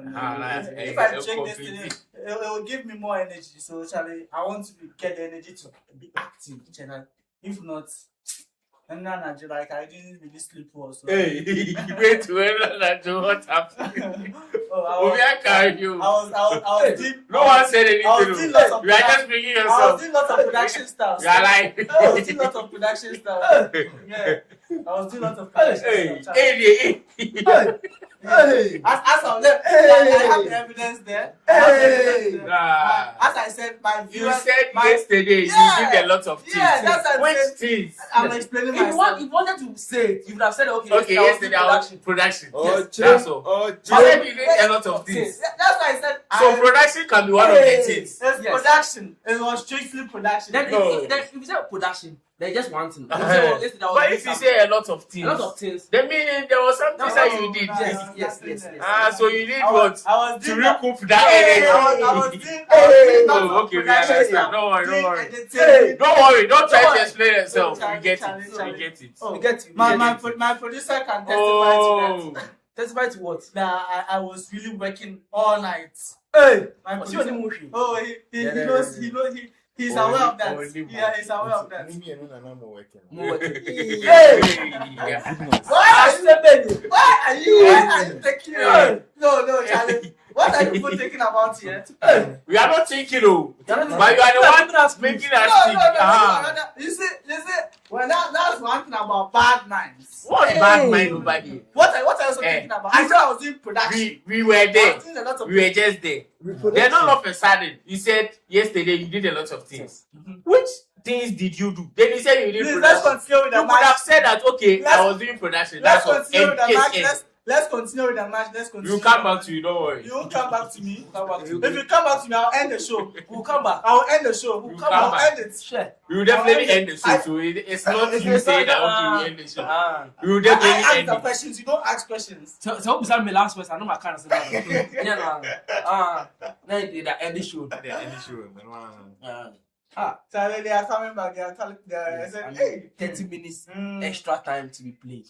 Charlie. We are yet to see what will happen. Who is going to qualify? Norway is going to happen. That is what's going to. Hey, what again? You know it's going to happen. Yes.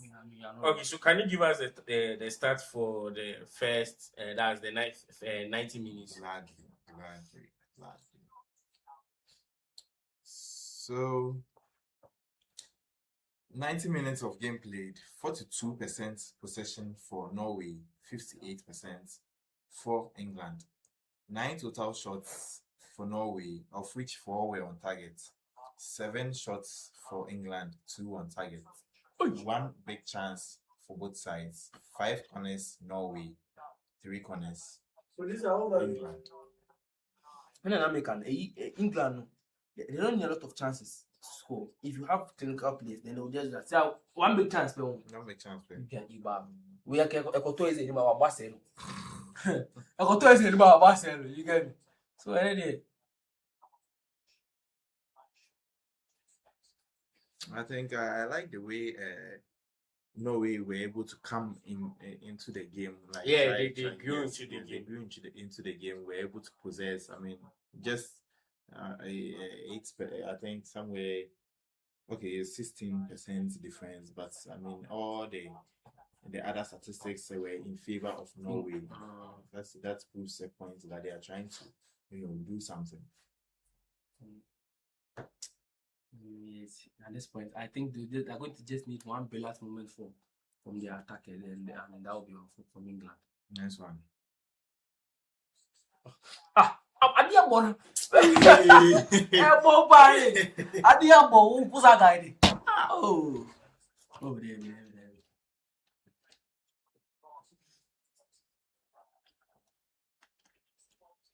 I think England have been very good with set pieces, and I think this is a good trade. This is a good scoring opportunity for them. The likes of Harry Kane, the likes of Gay, we have John Stones is still on the pitch. I mean, they can actually head, and Saka also does a good delivery of the corner. So I mean, I think they can actually get something. The set piece skins. Yeah. I mean, if you have one of the best set piece takers, the likes of Declan Rice and Saka in your team, then I mean, you have to actually. Nice for that. Cleared. But from Croatia, last move. Okay. Hey! Woo!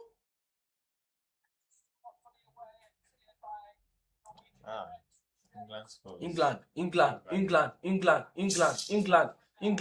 Bye. England. And do 3 minutes.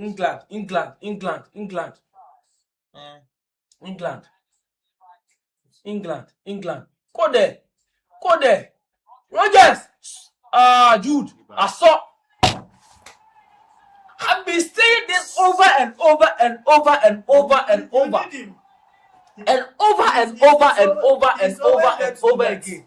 Jude Bellingham. Who played it? Rogers.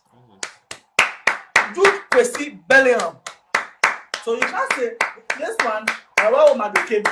Where would Gordon be? They want to be going to go and kick that ball. No. If Rogers create this chance, Go there. Jude Bellingham. Saka is even where Saka is. So those players, they won't come at that. They will be at the wing. Bellingham. This is the end. It's not the end. Close your eyes and count to 10. And one, close your eyes and count to 10. That's the end. Share. Then feel the air moving in. We have over 25 minutes to play, so this Charlie. Share. You can't make this stuff up.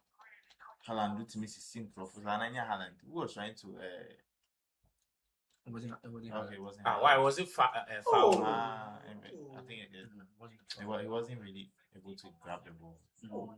Should have pointed it to the other side. No, I don't know why he was trying to. No, this balls you have to hold them. Otherwise, You can just punch it. No. Listen. If you punch it, you risk the chance of giving it to an You see, opponent. when there are a lot of people or bodies in the 18-yard box, You have to hold. it's either you are pointing it to the other side. Don't try to catch it because the places or times in which you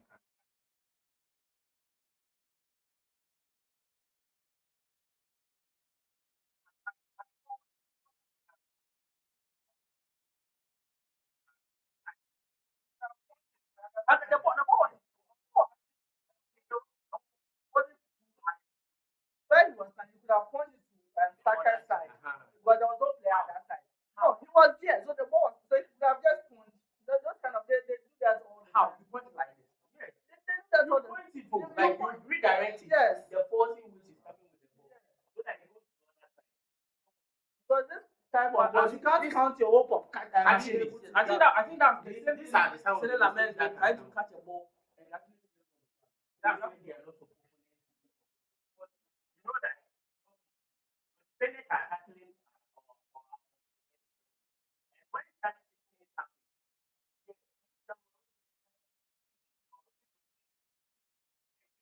that it's bound to happen. What that's what is making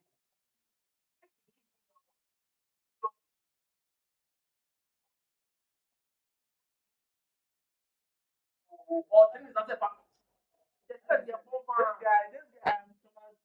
T-shirt is this tournament. Tournament, oh. Is that Tournament. Tournament goes to. Tournament. Can we do something? Fair. He might. That should really be mindful of because So far, I think when England wins, England is my player of the tournament. he has to. With this match, once it's 2-1, I guess they'll be able to do Yes, it. because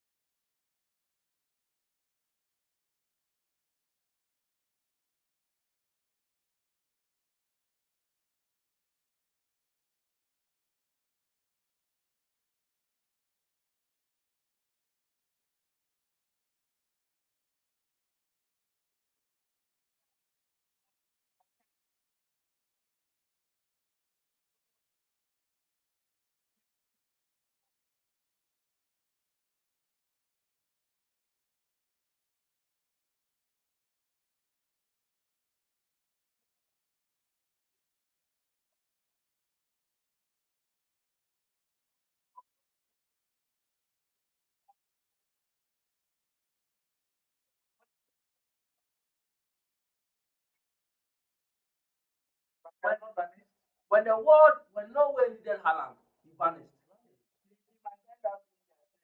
Unnecessary goals they go on. Unnecessary. And he might end up being their savior. The match is not yet over.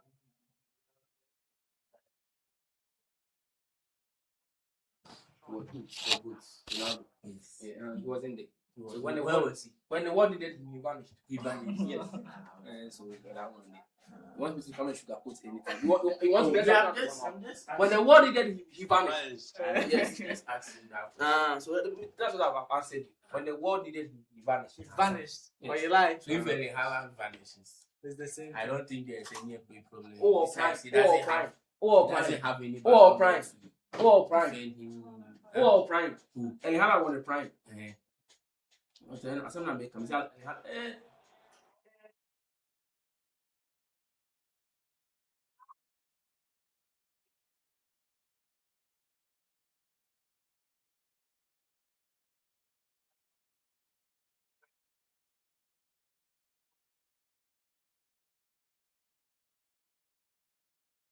I think I'm going to be just who is that mistake. Almost what going to find out. Something is going to happen.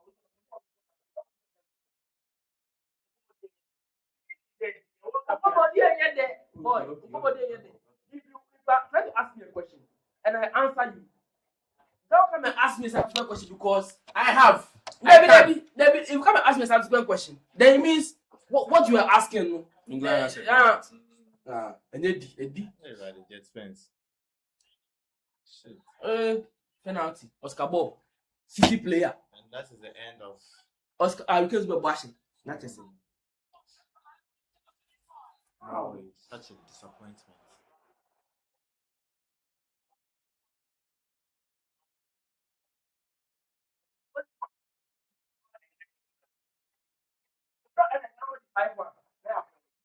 No, it's not ended. No, it's not ended.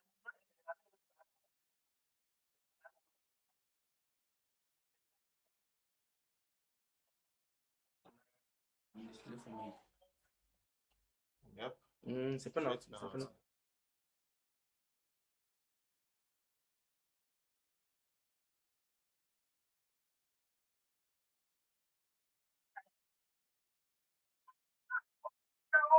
tackling for the ball. Nah, but he was with the ball.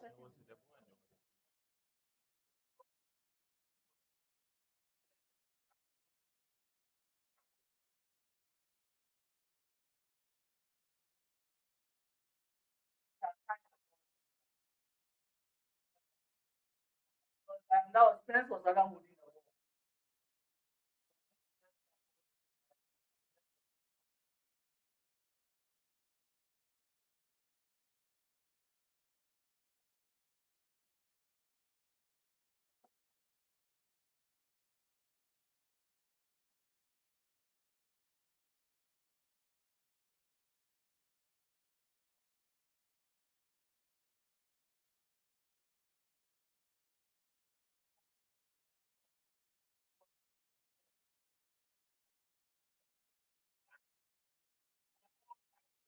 Ah, he has the ball. He has the ball. Nah, I'm saying that. What did the player do? Like, what was there any tackle? Look. Nah, this is not a tackling which you say that okay, he has tackled.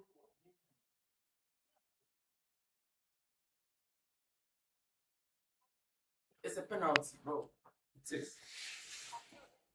Hey, they don't take it.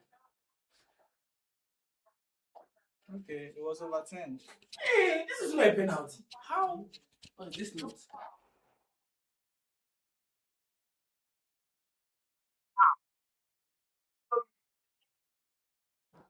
Then England against Haiti match, then the coach, the referee actually cheated us.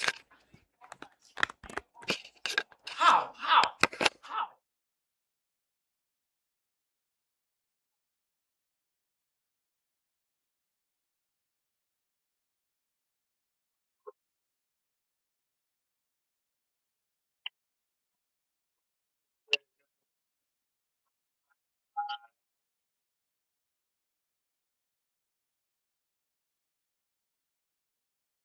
The top referee. Yeah, I mean, this guy.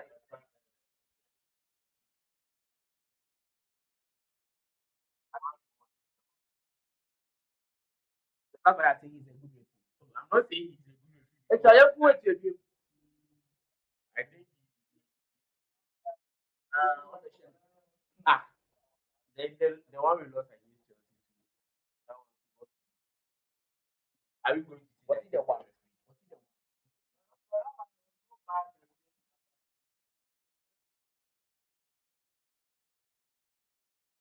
What's the one?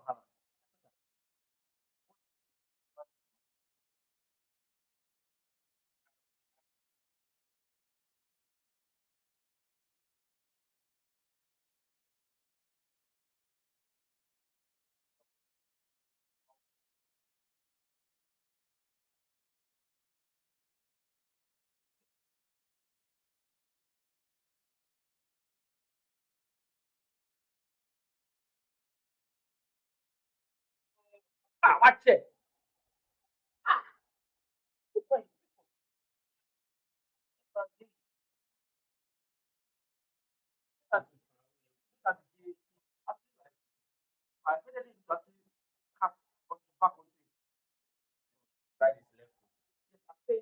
Because everyone knew he was going to play with his left foot, just chop the ball.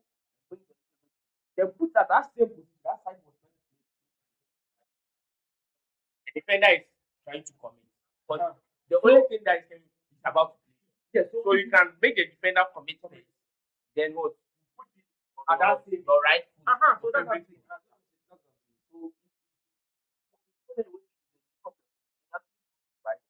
So right?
Remember this guy when already Antonio Nusa. It was funny. It was really funny.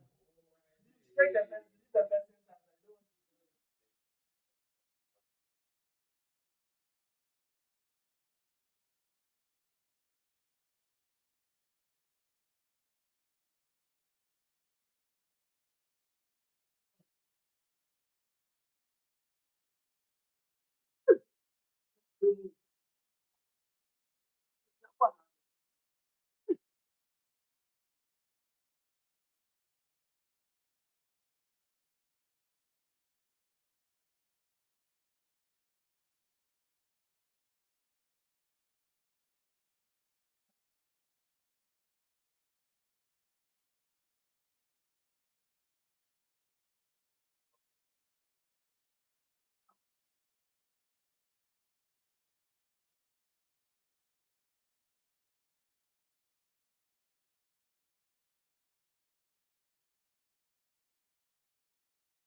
Another thing,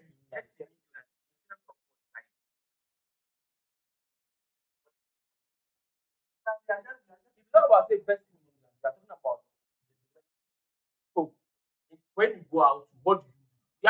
You have to count them also. Then you're a local champion. You are not the best team in England. No, I don't want to use that. No, I don't want to use that. Even if you use that, you still have the same number of. I think Liverpool has more.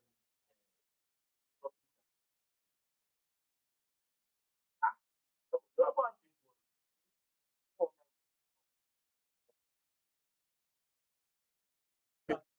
2020. But we have other.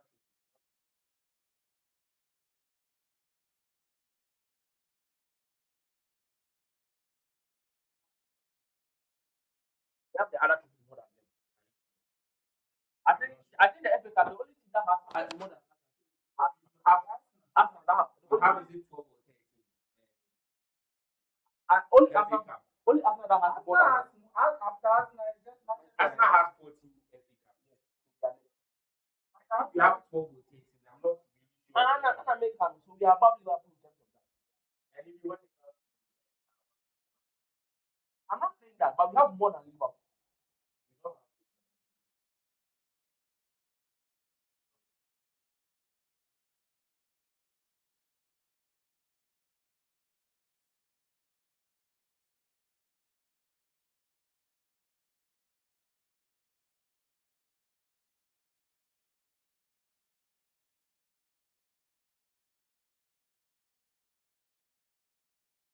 Dude, dude, dude.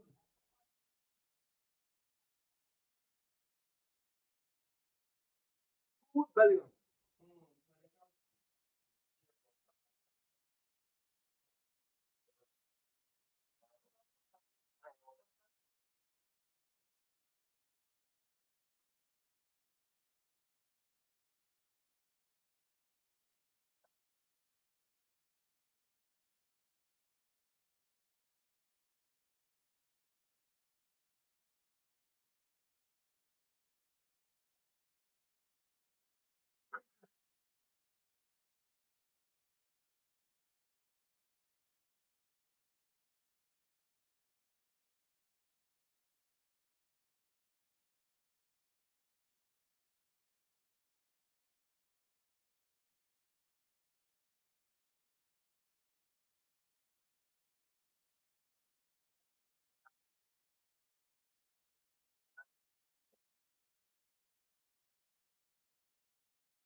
I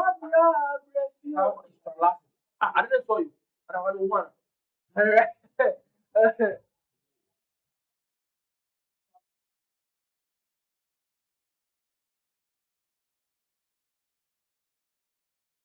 Come on, Haaland. Let's go.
Where's your goalkeeper? Where's your goalkeeper? What bra, break you? Two matches in a week. The way you travel. What bra, break you? They play two matches in a week. When they even, like, you know, there was a time they played one. So they you know the side they play. And this right now they said they are signing they signed Andre Stanford. What bra, break you? It's a game changer. Yeah, it's time to take the shoot of that. Hey, Brazilian defense. The one they tell you to play. Yeah, it's not to play another Brazilian. Hey, forget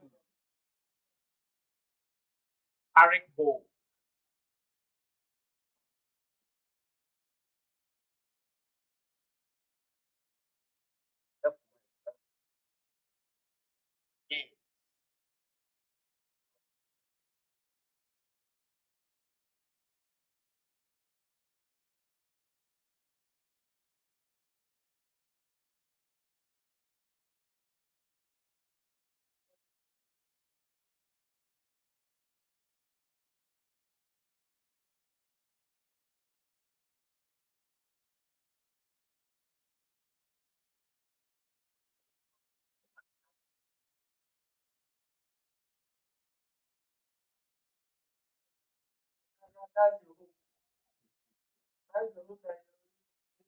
They said Maresca is not something to do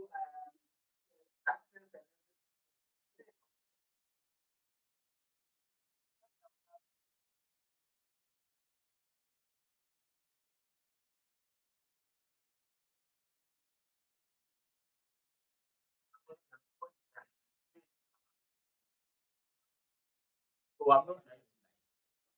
So now they can read the link. Because it's who talk about that? This is the time they are making. This is the first time they are making. So but this time around, the signing when you are talking about so how are you kidding? You have to you Richarlison here. If you say something like that, I will agree with you, Charlie. I may agree, but that's the reality.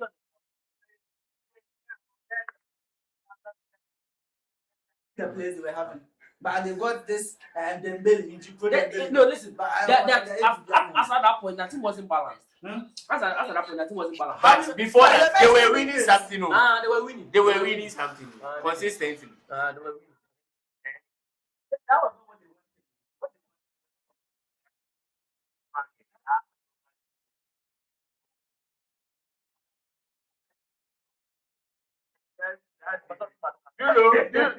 You know the position of both teams.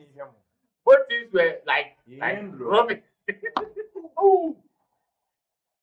Both teams were rubbish. Yes, fine.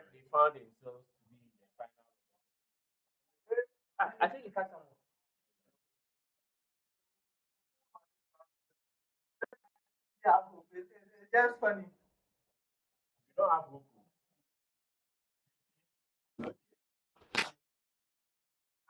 Ask Manchester United.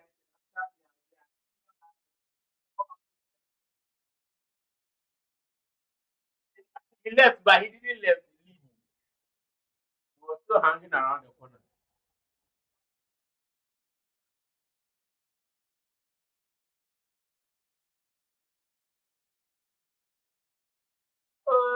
Boom. Ah, okay. Ah, come on, Saka. Come on, Saka. Oh.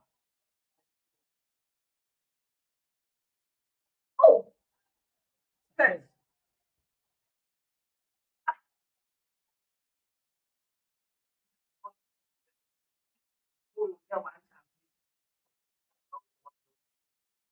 Ah. It's okay. How would you say that? It's possible. They can just get one chance.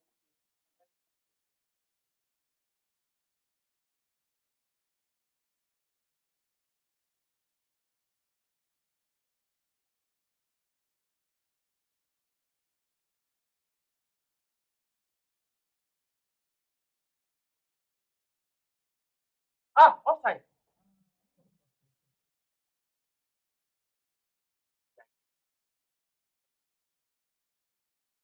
Why you people saying Argentina? Argentina has not yet qualified.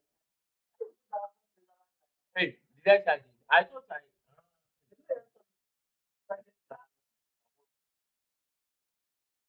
Over the 18 years, the 2000 France. Wait! But it's just funny how you are reacting to all this. How could be? Just accept that he's not in his blue wings alive. Unless there is someone that Call up your video. Eh?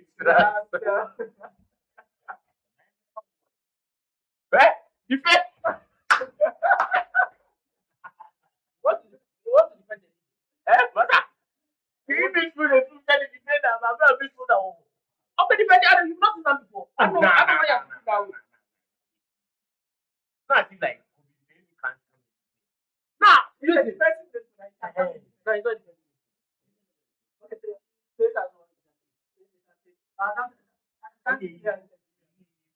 But I'm trying to tell you that you must know what to defend. What do you defender? Who has a real so you can't come and tell me that what do you defend? To do what? Let me to do what? And you are being commanded to do what? But to come and play. Oh, my attention is calling you 5 goals. Like if you play the only boy who will be catching is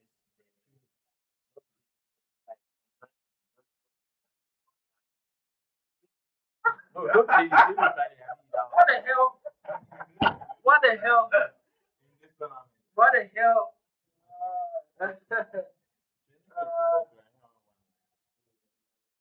But I think he's going to get it. Moment. Hey. And they didn't give him time in the last even group stages. The semi-final. Against Panama, Brown.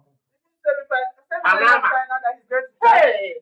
But like seriously, like now to take of it against Panama, he didn't come up. No. Listen, I mean that game. That's now which man do you think you actually get which moment? You are going to play against that's when you're going to play against Panama they score like 3 goals. They don't score like 3 goals. Yes. But the goals they actually come. Oh, but they came around the 60th. So he actually needed to win the game. But and one goal is one. But I don't know why you are making me just back for me. Go and ask for my I don't know why you're asking. And you're asking for moment. I'm not asking for moment. I want you to be for very one. But I said like you pray like you get this moment. I'm saying that which moment. So let's go ask myself. The moment that you actually said it. Said that you will get it. Yes. So if you want to disagree with what I just said, for what disagree. Then go ask him. Then go ask him. I'm trying to tell you that he's powerful. Go ask him. By you.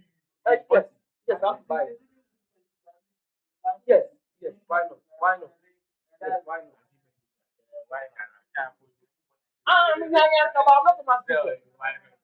I stop this. Hey, if I don't come to the cry, hey, class house, come on. Wait, yeah, Papa.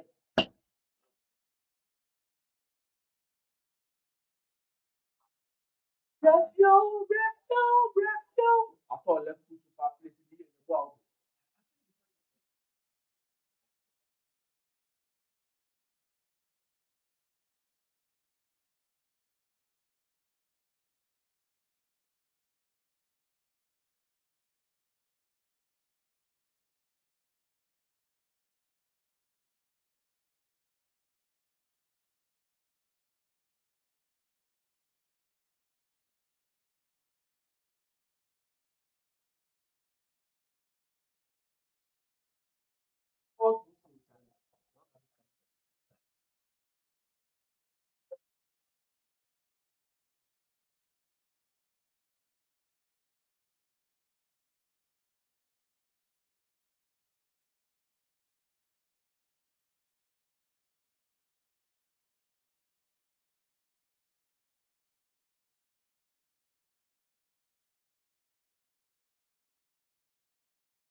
I don't think we would have made this call up.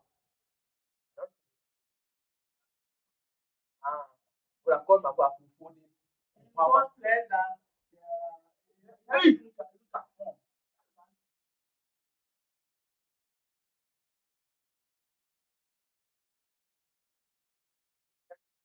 Cried out.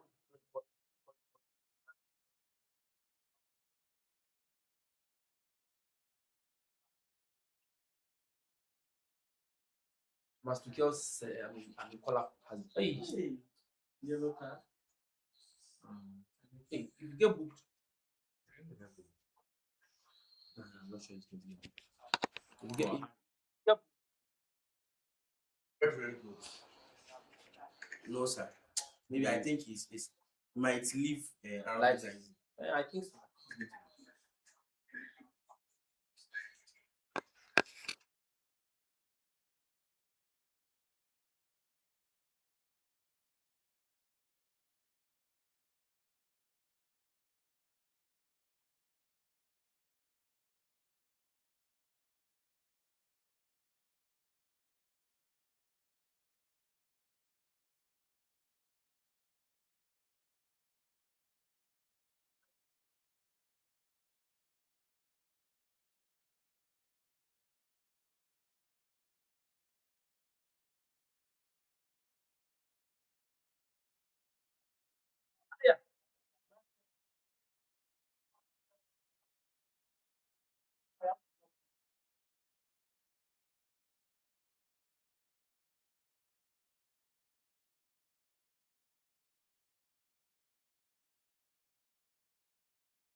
And then come.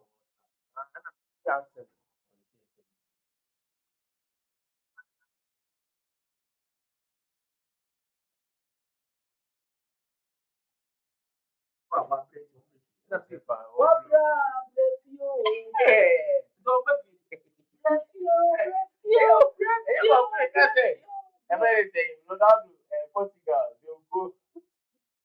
they'll go on to probably the quarterfinals. So I played what Brad round of and what Brad are what break so big what break power on to what Brad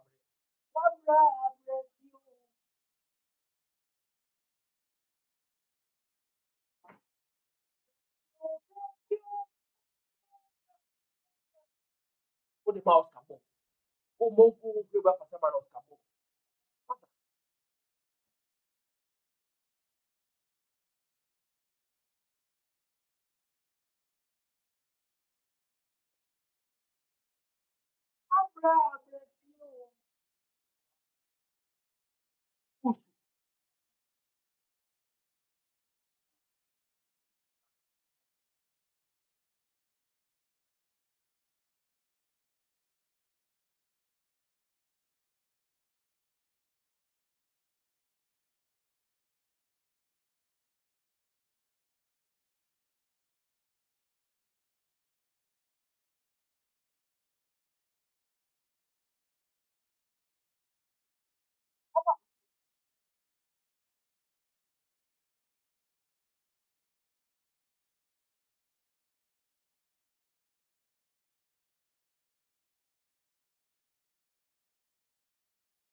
Maybe you watch Norway,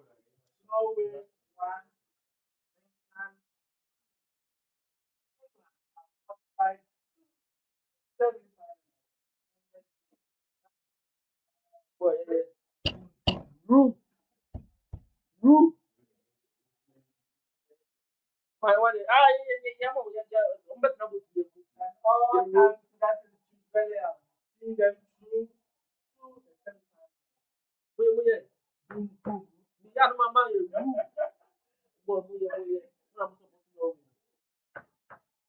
Rue. Ale, what am I supposed to put in Norway?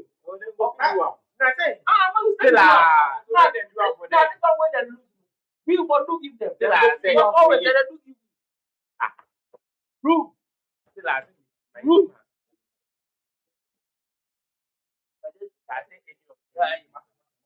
What England? What Norway? England. You're not coming back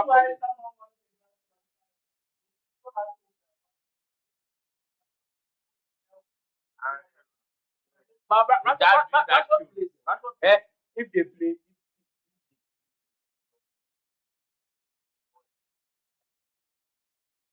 that's for even fight. And probably I don't care. I don't care.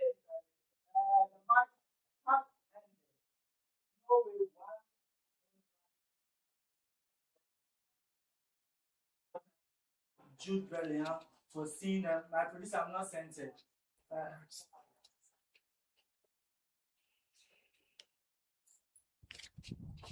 I don't kasana one my year gap year. One my gap year. Yeah. I was trying to. I was checking if my producer can get me another Storm energy drink, but I was not able to get one one. million. I said I wanted another Storm to cool my. That is to get more energy. The producer said asa. Yeah. She said asa. Oh no, no, you say. The person sitting next to me has also finished this. So Charlie. Kakrao. But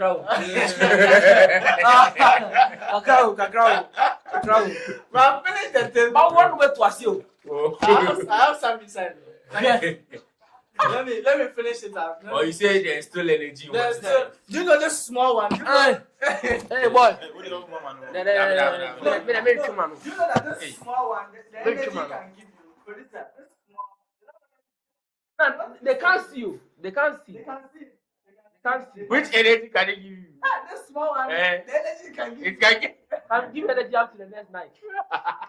It can give energy to do another production. Wait. It can give energy to do another production. You don't know.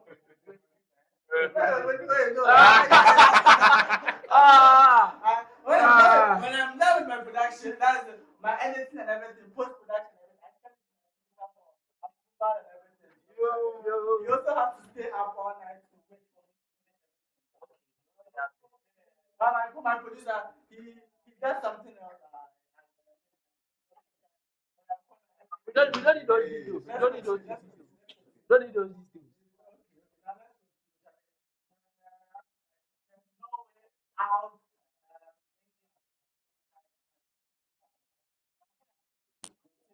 So far, you were the one that was supporting England here, and they've been able to do it for you. They've made it into that in the semi-finals, and they will either meet that is Switzerland or Argentina. What is your take on that?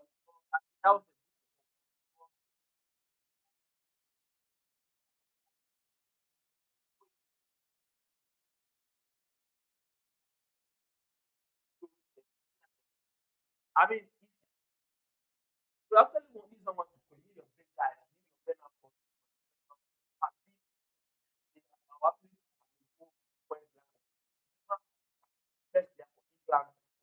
for this whole tournament. Yes, because it's coming out of the back. I mean, this is a rubber. We didn't have the best.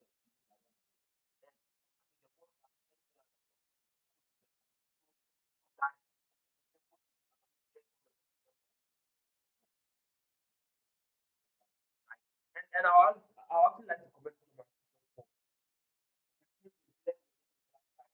quality player that suits his style of play, not quality player based on of their name, but quality player based off the court he wants to play, and that's really paying off. I mean, now no one is talking about Kupama not bringing Kupama to this tournament. No one is talking about but they've been the side is after considering them to be better. I actually said no we will go to school, but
the chances we were creating, and then some of the shots. I mean, the statistics can tell for themselves, but unfortunately for them, they didn't go as planned.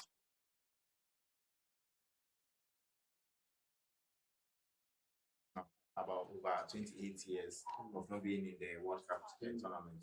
So it was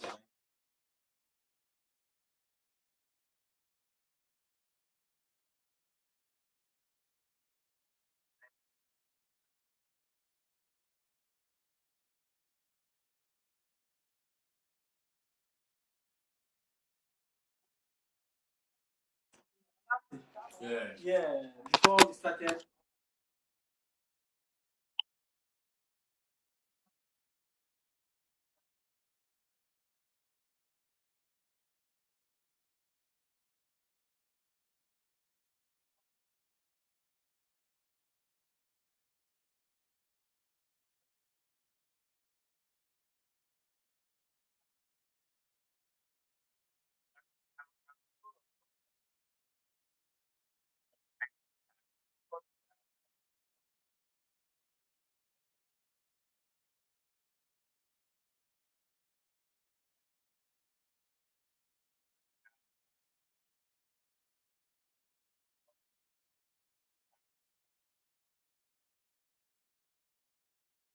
Minded. The defenders are not actually commenting so much, in which you would get second balls or to stretch the defense. Okay, just to leave spaces in behind the back four.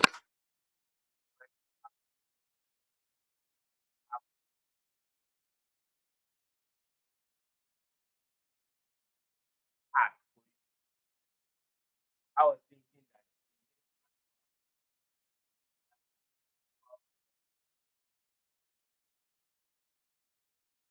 well, that wasn't what we saw. Norway's team was actually very open, and they played that end-to-end football over here. So we didn't see that scoring of goals a struggle for the English national team. But well, I'm still on what I said. If they meet a very defensive team, you witness whatever thing I said over here. But well, he's actually a very good player, and what he did doesn't even surprise me. Well, it's what he does. Yeah. Better.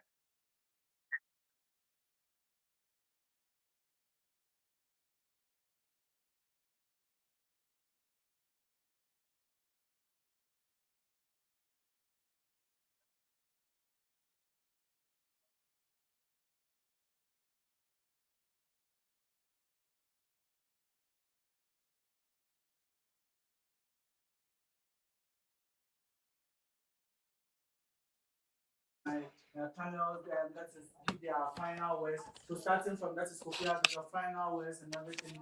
If you have anything to say to our viewers. I mean, yes, it has been an exciting match. And then tomorrow, right? Tomorrow we will see Argentina play. Honestly, I'm not really excited about that.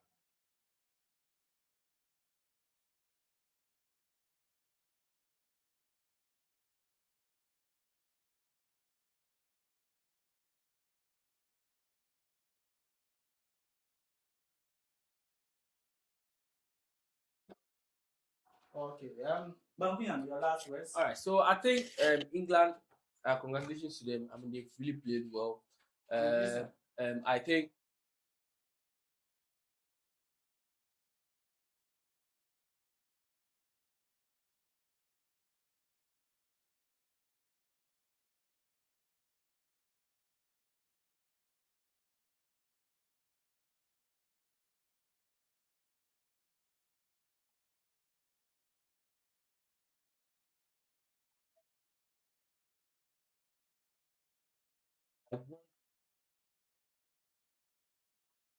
I don't know, experience. Yeah, so I mean, hopefully able to get that, and I mean,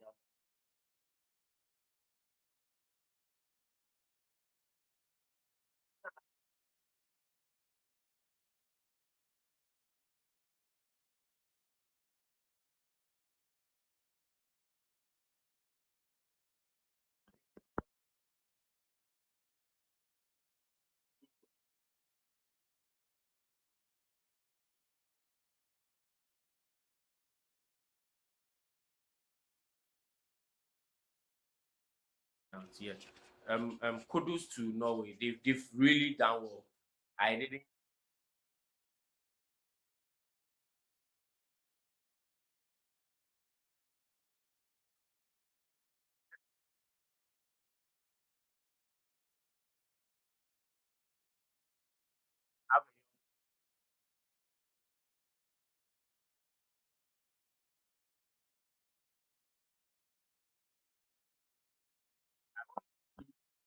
Have a- I wanted them to qualify to like well,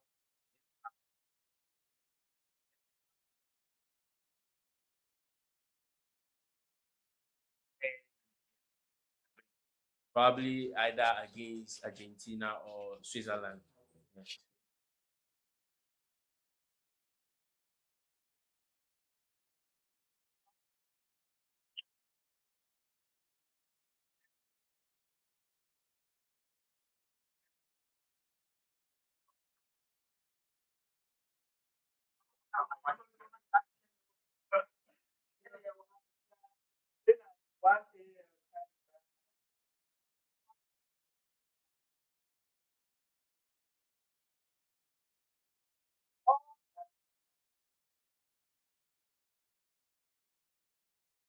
Assets, Charlie. And also, as I said, our new channel